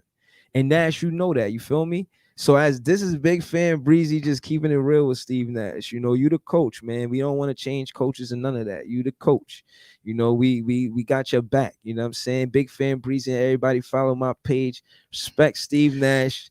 You know what I'm saying? We gonna ride this out. You know what I'm saying? Because again, Nash, you a genius from Phoenix, and we know you got the chance to prove it this season. You're a genius from Phoenix, and you got the chance to prove it this season. Listen, man, bars, just because you play don't mean you could coach. You feel me? That's just the truth of the matter. Just because you a great player don't mean you could be a great coach. What example do we have of that though? Of somebody being a great player and not a great coach? No, a great player and a great coach. Penny, but he's in college. No, Penny, I think college. I think is high school. You feel me? Like no, I think it's college. I don't think it's high school. Nah, it's high school. It's high school. Yeah. Memphis high school. I think it's high school because we gotta get that right. Help us out. Colin Sexton, when he played his son, I think it was a high school game. It wasn't college. I don't think so. I could be wrong. You feel me? Yeah. I definitely could be wrong. But coach, great player. Phil Jackson, great player. No, he came off the bench. You feel me? He came off the bench, isn't it? Right. But he played a pivotal role. He was a hustler. Didn't Nick Van Exel just get a coaching job? Like assistant coach, yeah. Chauncey Billups just got a coaching job. Yeah, but we don't know if they're great coaches. Like when I say great coaches, like there's people that go down as being legendary. Isaiah Thomas. Let's not talk about it. He was not a great player, not a great coach. You feel me? Not a great GM. None of the above. You feel me? I love it. Who? Not a great player, but great coach. What's his name? Light skinned guy. Talking about Monty Williams. No. I'm talking about what team he coached now? Man, the dude that Iverson stepped over. Tyronn Lue. Yeah, not a great player, but a great coach. Gotta reference him like that. You could have just said the Lakers because that's the most memorable moment of his career. Yeah. You feel me? Right. Nobody remembers Tyronn Lue's player career except for say the light skinned guy. Like, yo, what's good, bro? Yo, listen. That's the best way to describe him. I can't say, the guy who dropped this many points in this game. Tyronn he's Lue the guy that have better memories than getting stepped over. That's the best AI, memory. Man. It's the best memory. Like, it's the best memory. And then you're gonna attach that to light skin. The light skin guy that got stepped over by AI. Come on. Yeah, AI not light skin. What happened? AI's not. He's like a brown skin guy, bro. But it's not even about skin tone. It's not about colorism. It's just the way. It's the way. Like that's how you describe people. Like you be like, who? The light skin one. You feel me? Like that's how you describe people. But they say he's a good coach under pressure. They said he was impressive. And with the Clippers, for him to make it as far as he did, that's Kawhi. What I'm saying. Like that fall in line with our conversation. So he's not a great player, but he was a great coach. That ass. But I don't have too many memories of people who were both. Okay. Larry Bird was a right coach. What? Yeah, he was all right coach. He wasn't great. Yeah. You feel me? But he was all right. But great on both sides. I don't think I've ever seen it. Yeah, me neither. I think, but Magic Johnson, he was a GM. Yeah, he was never a coach. Nah. Okay. Nah, but yeah, but yo, Julius Randle, I was talking about his press conference earlier. Yeah, about him officially. You got a business card? A business card. Oh no, this is a bookmark or business card. What is it? And what do you want it to be? A business. Okay. All right, the bookmark. Yeah, that's All what's up. Shout out to Uncut Jules. Facts. Why you got a potato? Cause I've been trying to figure it out the whole time. My point was, it was a bad point. My point is that these guys on the other side is small fries, and we think about getting chips. We're gonna take this potato, and get chips. You know what I'm saying? Good night. Good night. Yo, so like I was saying, Uncut Jules, the show right before this. If you bored, pull up, watch that show. Huh? Oh, love, what happened? My bad. Nah, I'm thinking out. I'm trying to focus. I'm about to cook this, man. I'm focused. Yo, hold on. Yo, take it easy. Yeah. Yo, so yeah, so yeah, shout out to Uncut Jules. That's a good show. You know yeah, facts. So what I was saying, yeah, boom, right? So yeah, Julius Randle had his press conference today. Yeah. About re-signing with the Knicks, signing his extension. Yeah. And shout out to Julius Randle, man. Just his poise and his want to be in New York and be a Knick is evident. You know what I mean? Like they asked him about the extension. He's like, yeah, this is a no-brainer. I want to retire a Knick. You feel me? Like, shout out to that. And the fact that he's focused on winning here. You feel me? And he always says, no matter, that's the main goal. Whatever I could do to help the team win, and we're gonna do. You feel me? And he said something that I wanted to talk about was, because everybody worry about Coach Tommy T's ability to play the rookies. Julius Randle referenced when they was talking about the new additions to the team with the rookies. He was like, "Hey, I spoke to Coach Tommy T, and he was like, how much we're gonna love these guys and how hard they work."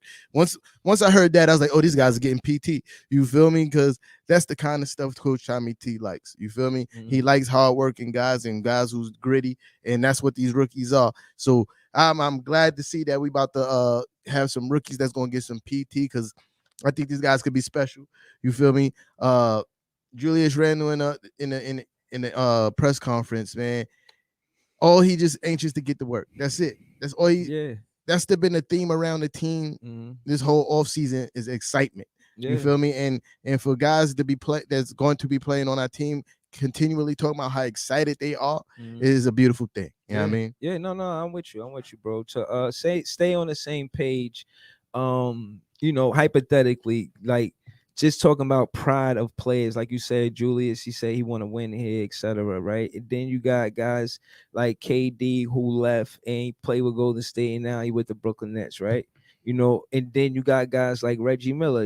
We both seen Malice in the Palace, right? Absolutely, all day in America. So again, as a fan of basketball, I will always respect Reggie Miller's career. They in Malice in the Palace, they talk about going to the finals and being toe-to-toe with some of the best.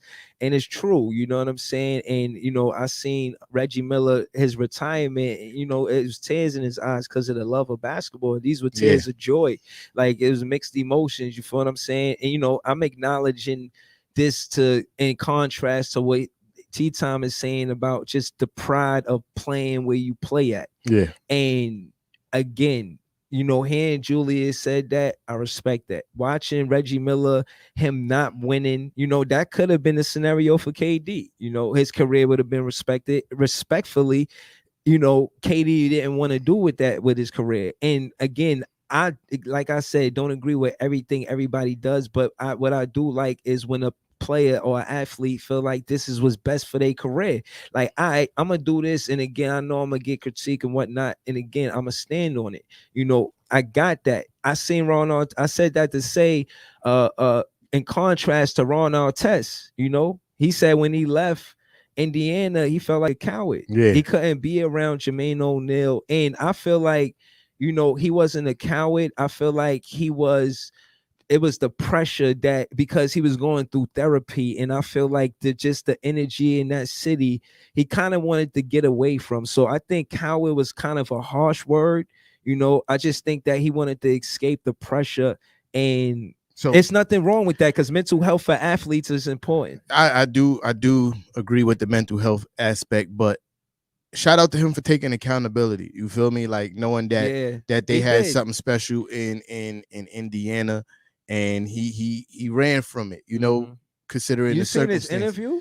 Remember the interview when he was like, I feel like a coward Yeah, because I ain't after winning he won the with- championship. Yeah, absolutely. That shit Absolutely. that's come on, Yeah, man. yeah. I mean, that shit stays with you, bro. Yeah, at the peak of his career, you know what I mean, was supposed to be the best moment of his life. You know what I mean, as far as a professional basketball player. Yeah. The fact that he took the time out to take accountability also kind of speaks to his character, man. That's kind of a stand-up thing to do, even though you may not, but he does it.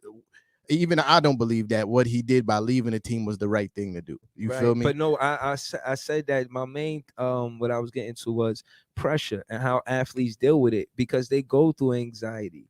You know what I'm saying? Like these are real things. Like, Kyrie and KD, I feel like they friends because they feel, how they handle the media per se. And you could see some of that in KD interview as in, far as the experience and perspective of basketball, why he feel like he could, speak in first person. He's debating a lot of times or in conversation with people in third person talking about his decision and whatnot, right? So case in point is again how he addresses the media. I feel like it's sincere, he does it respectfully, but people may frown upon it, the whole tweeting thing, and Kyrie, you feel like he may have outbursts. And again, I think the common thread between KD and Kyrie is handling the media pressure the way they see fit. This might be coloring out the lines as far as having a publicist or something like that. KD defense, he said, I'm not hurting anybody, I'm just talking basketball.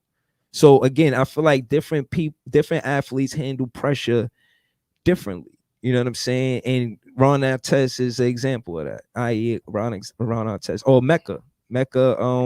I think the word Mecca is world peace. Mecca world. Meta world peace. Meta world peace. Absolutely. Meta world peace. Yo, for real. In the moral of what I want to say about, shout out to everything you just say. I don't disagree with nothing except for KD shouldn't be tweeting as much as he does with burner accounts and stuff like that. Nah, he switched it though. Yeah, I know, because he got caught. You feel me? Yeah. So he talking about me? Yeah. So funny. But we was talking about the Malice in the Palace. That dude who threw the cup at Ron Artest, he's a scumbag. You feel me? Not only did he assault an NBA player, you feel me? He cost Reggie Miller a championship ring with a toss of a cup. Man, you feel me? Like, because that situation would have died down. You know what I mean? Like, no, again, I'm glad you said that because and Ben Wallace don't get enough blame for that situation either, because we get into that. Whatever happened was already done. He was egging it on, throwing stuff at Ron Artest. But why though? Remember the why? It was a hard foul. It was no, not because of the hard foul. His brother died. He said in the interview that he put that energy on the court. Yeah, like that's how he explained it. And he said that's some of these guys, man, like KD even said it. He said that's where you zone in, when you could leave everything behind and play basketball, and you you locked in, and you know what I'm saying, everything you feel good about it, you know what I'm saying, and you could get back to everything else after that, but once you zone in with basketball, that's really important for mental health, per se. People go jog for mental health, people work out for mental health, you know what I'm saying. I drink Hennessy. You know what I'm saying? I get barbecue chicken with Linda barbecue sauce. You know what I mean? That's what I do. You know what I mean? I barbecue salmon with some Linda barbecue sauce. Mango habanero is pretty good. You know what I'm saying? I like all the flavors. Pretty good. But no, I'm just saying that to say, mental health is important for athletes. I was trying to be heavy with that because, KD and Kyrie get critiqued a lot about how they handle the media. And I feel like we ready for the lights of this city. We ready to run the city. We got a record. You see the tempo or how things going. The record and how it's going. I see somebody said something about 4 years from now. 4 years, I still feel like we're gonna have a strong team because of Sean Marks. Again, a lot of the Knicks' success feel like it comes from the front office and them knowing what they're doing now. And I feel like that's what's happening with the Brooklyn Nets. I acknowledge it from the other side of the bridge too, but this side of the bridge is handling business. But I tell you, if they resign the big three, all three of them, is going to be a heavy handicap on what they could do. You feel me? It's going to be a heavy handicap of what they could do with their roster. You're all the way committed to those guys. You feel me? Kyrie is the youngest one at 28. KD is 33. In 4 years now, he's gonna be 37. You feel me? Like, I mean, you could reference LeBron James being really good at 37, but that's an anomaly, bro. Like that doesn't happen. You feel me? Like there's somebody playing at that level, which really doesn't happen. Do I think KD could do it? Yeah.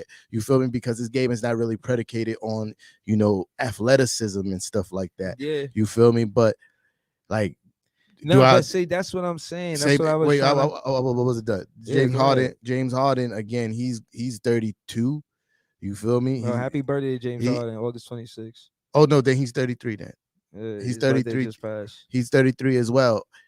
James Harden, his game is predicated on his strength and his quickness. You feel me? Like, does that last through to 37? You feel me? Like, and who's going to want to trade for James Harden? It's funny with a high contract, and if he's not producing at, James Harden levels, bro. Yeah, that's a concern you guys should have. Again, watching the front office and the decisions that they made, it's always been behooving the Brooklyn Nets. And I not necessarily agree with everything that they did. You get Jared Allen come out the other day and say, yeah, if I was in the finals, I could have helped them win a championship. Oh, really? You could have signed that contract and none of this. You ain't had to say none of that. But again, Sean Marks in the front office, like they told Spencer Dinwiddie, if you could get that generational contract, get it. So generational wealth contract, get it. So that's what they. This is what players. Pretty much. This is what like he knew he wasn't gonna get his bread in Brooklyn. You feel me? Because he's seen it shell out with the Harden situation. He knew he wasn't going to get his bread in Brooklyn. I think that was smart for him. So yeah, basketball. If he would have re-signed with the Brooklyn Nets, he would have got way less than what he's getting now. Yeah, they showed that it was a $2 million raise. If he stayed. See, so from $2 million to $100 million, like it's a no-brainer. You feel what I'm saying? Yeah. So, again, the business side of basketball, a lot of favorite players like Dinwiddie. Like I said, I still got his poster. They not gonna be there. I got a cousin, my cousin Sean. He still miss D'Lo as a point guard. Yeah, like who's without the season starting. And I know you said a lot about with the season, what's gonna happen with Kemba and Rose, but from thus far, what's your favorite point guards the Knicks ever had? Like, yo, I love this backcourt type shit. All right, so we had. I was a fan of the Charlie Ward era, even though he wasn't like, you feel me? Charlie Ward. Yeah. Charlie Ward, Chris Childs. I was a fan of that. I was a fan of that era. You feel me? Like, they was tough. They were gritty defenders. You feel me? Word. So do you think they remind you of Grimes and McBride, Charlie Ward and Chris Childs? Remain to be seen. You know what I mean? Okay. Because those nice shoes to fill, man. Okay, you feel me? Talk about it. What I was about to say, obviously I was a big Marbury fan. You feel me? Mm-hmm.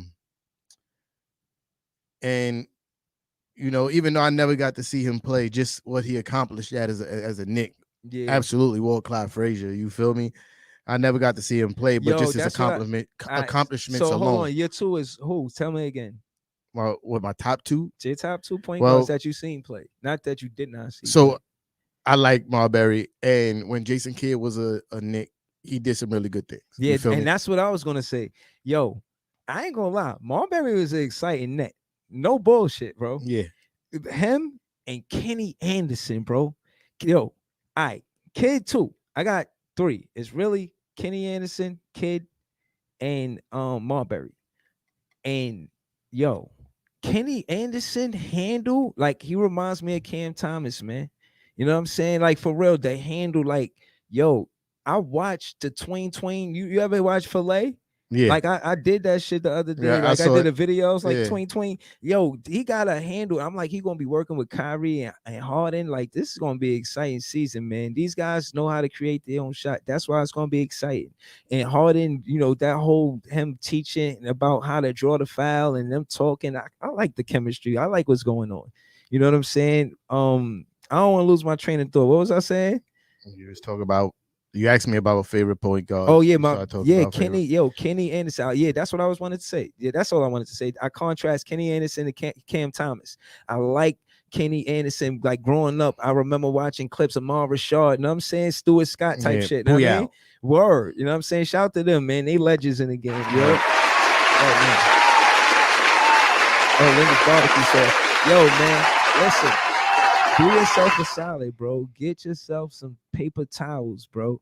Don't make a mess out of your shirt, bro. I'm telling you, this barbecue sauce is good, man. Like, Ray, have a paper. I don't have a paper towel with me, but trust me, you gonna want that. Let me see. I forgot. What's the IG for the barbecue sauce again? Because we doing a bad job with this advertisement. Hold on, I got you. What? Hold on. Linda's barbecue sauce hashtag. Hold on, let me double check right quick. Is it Linda _ barbecue sauce, something like that, right? Yeah, it's Linda's _ BBQ _ sauce. Yeah. You heard, right? Cop some. You heard. Yes, that's where you find it at. You know what I'm saying? Yeah. Good luck right there. Shout out to that.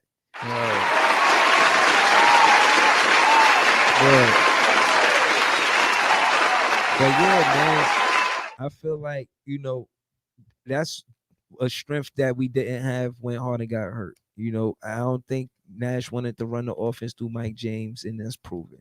He rather play an injured Harden than play Mike James. And I think he got more confidence in a Patty Mills, like a veteran. Like he didn't want to put Mike James out there versus Drew Holiday. You know, Drew Holiday versus Mike James ain't the same as Drew Holiday versus Kyrie. Yeah. And I don't think he wanted. I think he felt like we lost that advantage when Kyrie got hurt. You know, I think that's what happened. Yeah, I mean, woulda, coulda, shouldas. You feel me? No, I'm just saying this. Okay, let's all start from coaching, and I feel like this is why it's gonna, you know, having a veteran like Patty Mills is gonna make it easier for Steve Nash, him being the second year coach. Patty Mills is, I mean, listen, he's a 3-and-D guy. He know what to do if Harden got hurt. Per se, Patty Mills he is can not share a minutes for defensive Harden guy, without so you Harden can't getting call hurt. him a 3-and-D guy. You feel me? 3-and-D means you shoot the three ball and you play defense. Patty Mills He's is a facilitator. He's a game managing point guard in the NBA. Yeah, you feel me? Said. Against international play, he's better on offense because, you know, the talent level is a little bit less internationally. But in the NBA, he's a game managing point guard. He was definitely somebody on the Spurs when they were good to hold serve until you could get Tony Parker back in the game. You feel me? Like he's not going to fumble the ball often. You feel me? Like he's not going to play you out of the game very often. And this is why I'm telling you, Cam Thomas is going to get minutes. He can create his own shot. And he working with these guys, like I mentioned, he working with the big three. He's going to learn things. And it's going to be interesting because that's my answer to 4 years, him and Sharp. My answer, and Kessler Edwards is the only one that got a 2-way contract. And listen, again, this draft was supposed to miss us, and we came up big. I can only talk like this because of this draft. Because even with the players that we assemble, yeah, that's good for now, but that don't answer the 4-year question. But this draft does. Trust me when I tell you, big. Hold on. Yo, trust me when I tell you. Trust me when Big Fan Breezy tell you. I don't. That when Sharp is going to be a more of a surprise than you guys think. He's going to fill that void because, again, Jared, you know why I don't trust you. You know why I don't trust you when you say these things. Yo, because he was saying the same thing about Landry Shamet. He was saying the same thing about Chioza, that these guys were going to be the future of the team. That these guys are going to step up. I knew what was going on with Chioza early. Like, man. I knew what happened. I knew what happened with TLC. Neither stop it. And I was honest about Shamet too. We had many arguments before they started playing really bad. You feel me? Where you was telling these guys, these the guys.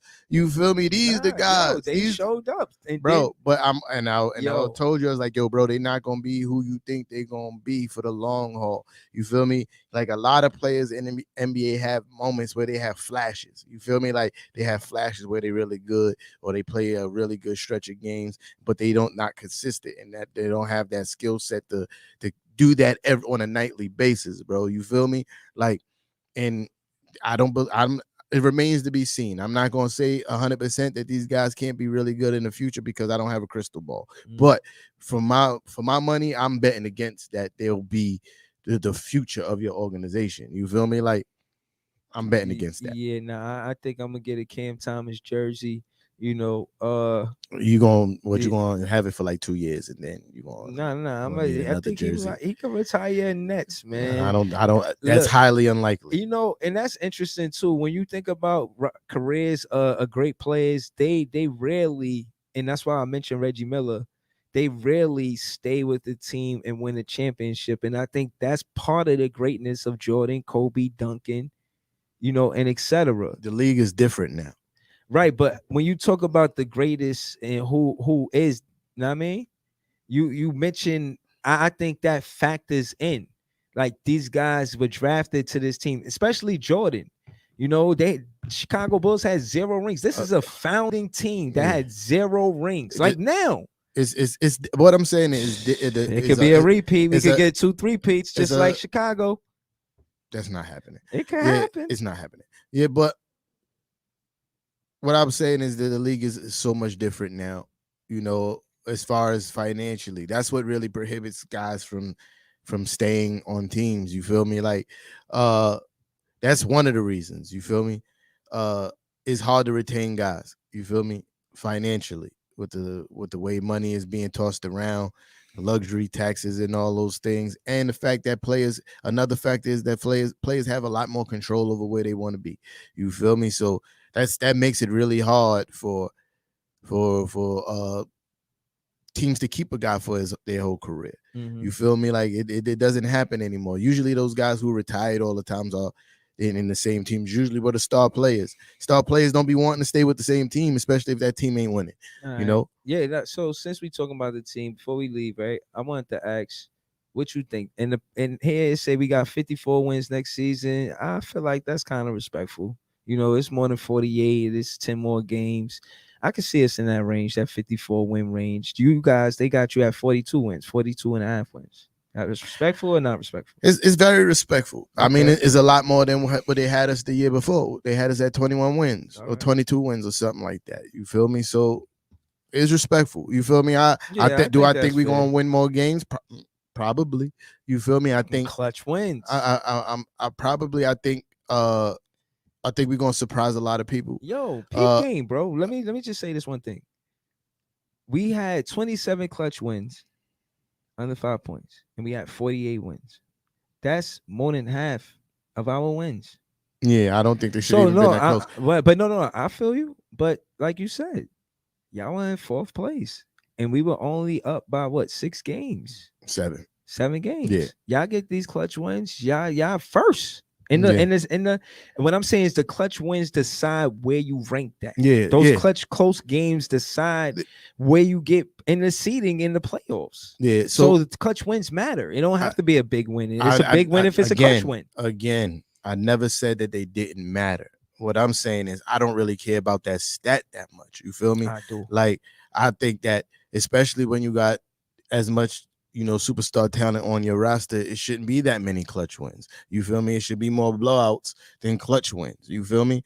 And that's what I'm saying. Nah, I think players give it their best when they play us. Teams give it their best when they play us.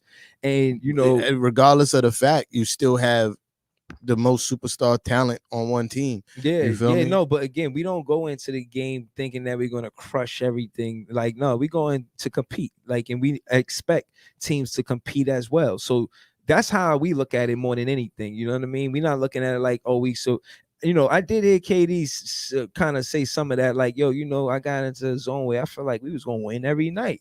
You know, I need him to get back in that zone. And I think he's in that zone. Again, like I said, out of all of the contracts and cap space and this and that, you look at who really showed up. You know, you look at KD like, yo, I'm glad this guy's on our team. You know what I'm saying? He showed up in the playoffs.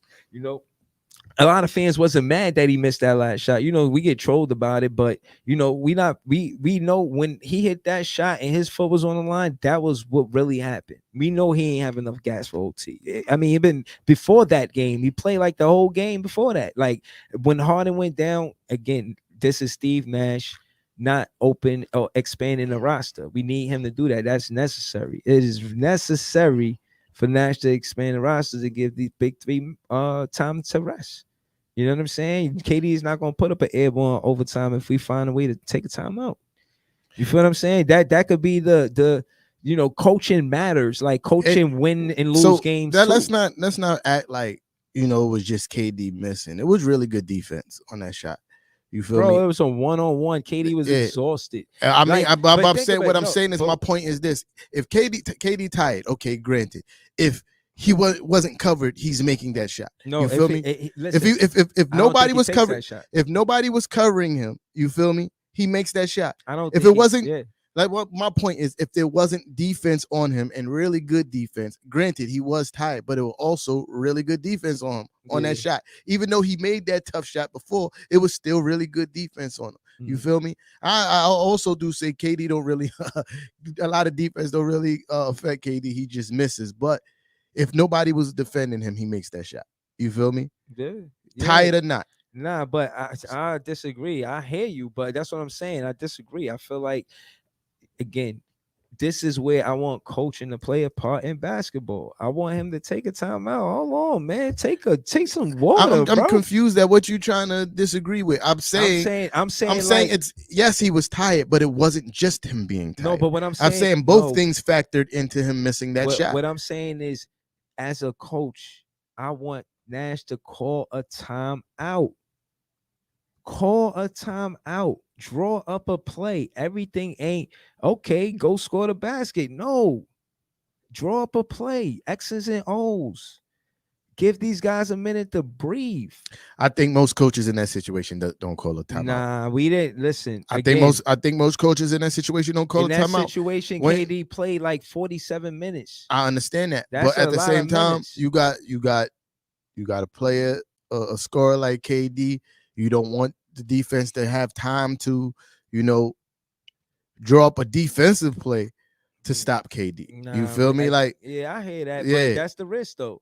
But again, I'd rather have my player go out there with energy than, you know what I mean, run down the court without a play drawn. I agree. I'm agreeing that at some point in the game they should have found some more minutes for KD to get rested. So and again, in conclusion, what I'm saying, there are moments where you're gonna have Nash hug KD because we won because of your outstanding play. But then there are moments, I'm pretty sure Jordan did amazing shit, right? Amazing basketball. How are you pretty sure he did? No, I'm just right. He did amazing stuff. But Phil Jack, I'm pretty sure he drew up plays that made it work. You know what I'm saying? So I'm saying that to say that, again, there's a lot of plays where they get the ball in the final minutes and no timeout is called, and you give the ball to Jordan and everybody get out the way. Right. So again, of course, Jackson or Phil Jackson is going to get his greatness contributed to having the greatest player ever, right? Like, again, that's why you like Tommy T. You feel like, he had a bunch of dogs and they came together and they play well. So again, when you think about coaching, you put it on a scale and you say, okay, well, who had the best players and so on and so forth. And I just feel like Nash could be a great coach just by expanding the roster and calling timeout. That's it. You know what I'm saying? Like, again, I'm not saying he a better coach than Tommy T. I'm not saying that. I know you're not saying. Yeah. There's no way you can say that. I just feel like Nash, he a genius for Phoenix. He could. You know what I'm saying? He got a reason to win. He was a great season, great basketball player. Yeah. It remains to be seen if he's going to be a great coach. Because like I said, just because you were a great player don't mean you're going to be a great coach. Yeah, but we invested in him, so we'll see, man. Yeah. We seem pretty sure that because a few shows ago, quite a few shows ago, I made reference to a reporter that was kind of close to KD and Kyrie in the situation. He literally called. They hired Steve Kerr to be a glorified babysitter. You feel me? Like, the only thing he's supposed to do is just make sure shit don't get out of control. You feel me? Like, kind of keep them like in the ballpark. You feel me? Like, not running all over the place. Just like, my job ain't really to tell you what to do. Just kind of make sure you ain't bugging. You feel me? Mm-hmm. And with those three guys, I think that's exactly what they wanted. They wanted a coach that they could do what they want to do and play how they wanted to play. You feel me? They got us winning it all this season. We the top guys. They had it last year too. You feel me? Stephen A said that. That's your guy, right? Stephen A, man. I mean, not really my guy. You feel me? Not really my guy. You feel me? I got respect for what he does. You know what I mean? But do I agree with a lot of his takes? Absolutely not. I think he be bugging more times than not, especially when it comes to the Knicks. I think that he has a weird love affair pause with KD. It's just weird, man. I think KD is a great basketball player. I think actively right now he is the best basketball player in the NBA. You feel me? But the love affair he has with KD is kind of sickening. Okay. So that's in a nutshell. That's not my guy. All right. Well, and I disagree with him that the Brooklyn Nets is gonna win it all. Oh man. Okay. So you got a favorite next season? Lakers. Okay. I ain't fair to your opinion. Yeah. All right. So this is the last thing I want to ask you. Does this matter to you? Like this is stats that I'm a stat guy now. So you're welcome. This shit is fun, man. What can I say? You're welcome. All right. So second round, you know what I'm saying? Second round of points per game. They we in that list. You guys not in that list. Lottery points per game. Y'all in that list at 79.9 lottery points per game. I don't even know what that means. Yeah, I don't know what that means. You know what I'm saying? So I mean, I guess that meaning like the points on how people think you might be in the lottery or something like that. I don't know. But this is the stat I really wanted to get to. This makes sense to me.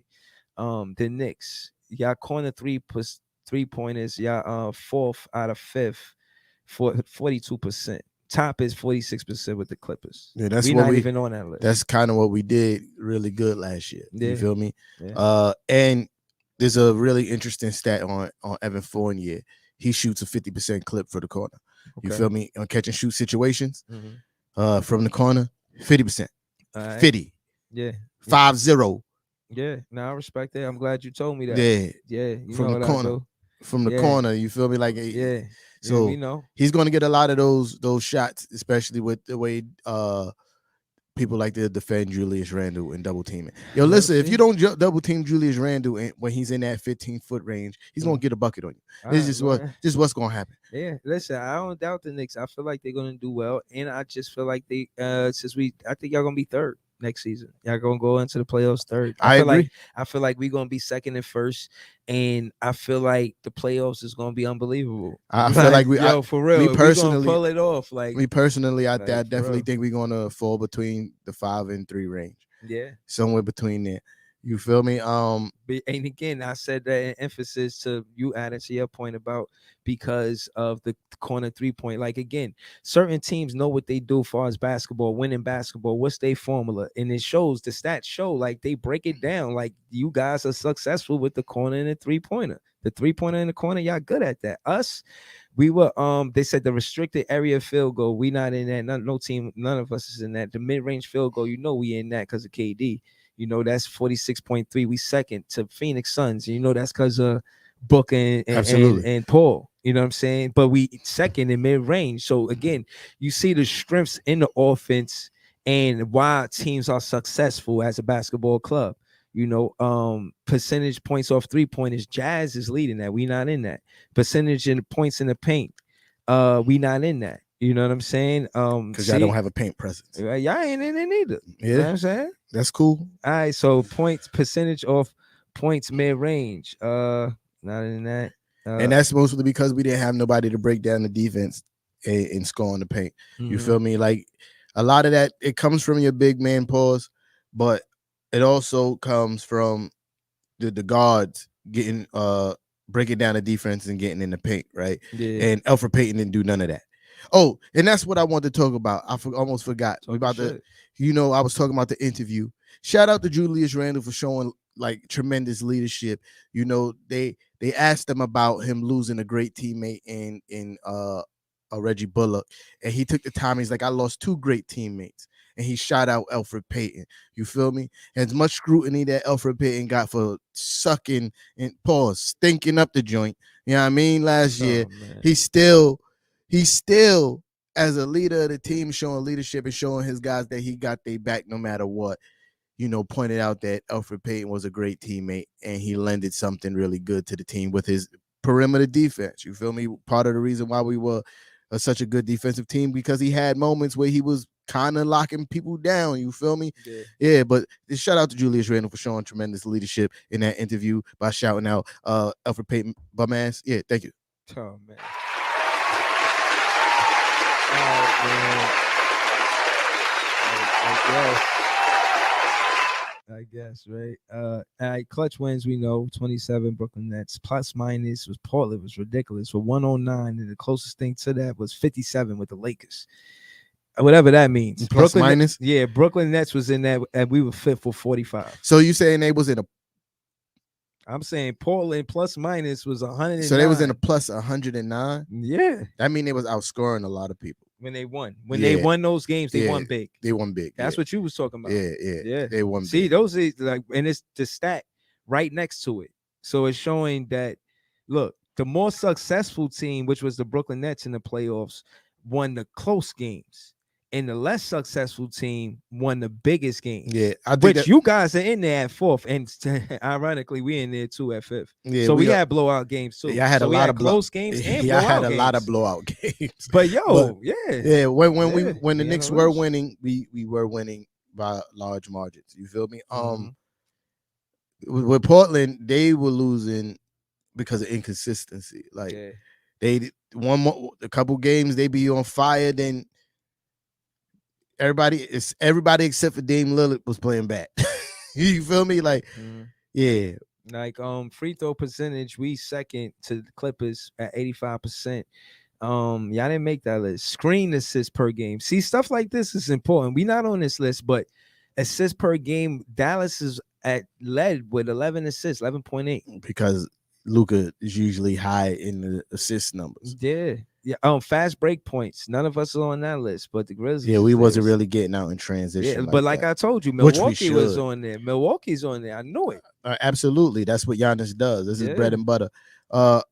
Listen, man, I hope to see we play with a higher tempo. I think that was. I remember watching the games and hearing Coach Tommy T trying to, put emphasis on, moving, speeding up the pace of the game and getting in transition. Man, we have the athletes to do it. Yeah. You feel me? I just think the guard play when Derrick Rose wasn't on the court didn't lend itself to, speeding up the pace of the game, because that's not what Elfrid Payton does. Yeah. And a lot of times I watch Elfrid Payton when we did have a chance for a break, just ignore to pass the ball to, RJ Barrett in the wing. Like, it wasn't any excuses. I'm talking about the game, bro. Like, you do that when is a burger. Yeah, he is. You put that when somebody making excuses. That's why I play it for you when you start talking about all the excuses why the Nets didn't win in the second round. I didn't even know what button I was pressing. Yeah.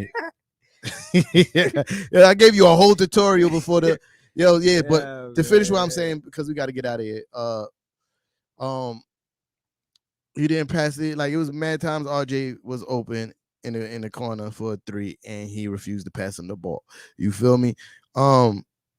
And which is stupid because RJ shot 42% from three last season. Mm-hmm.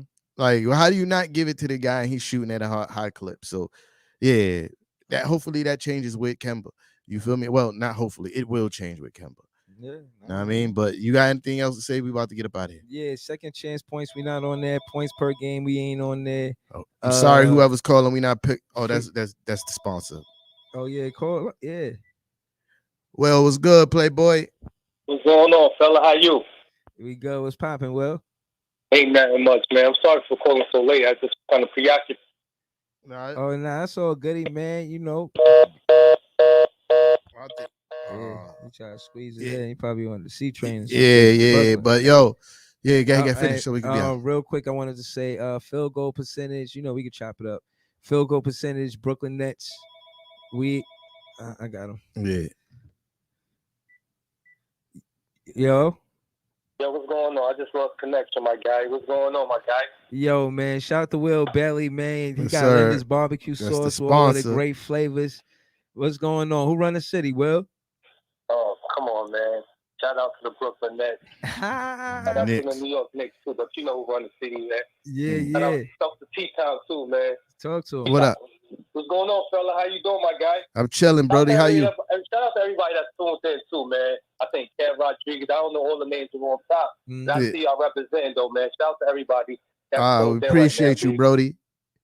Yeah, you know, you gotta appreciate it, man. You know, it's all love, man. You gotta expect that, man. You know, again, man, I think the Brooklyn Nets and the New York Knicks fans could share Linda's barbecue sauce because, you know, this brings peace between us. If we couldn't agree on anything, we could agree that this is good barbecue sauce, whether it be the pineapple jerk, the mandarin orange, you know what I'm saying, the mango habanero, etc. You know what I'm saying? What's good, though, Will? You want to talk to T-Time?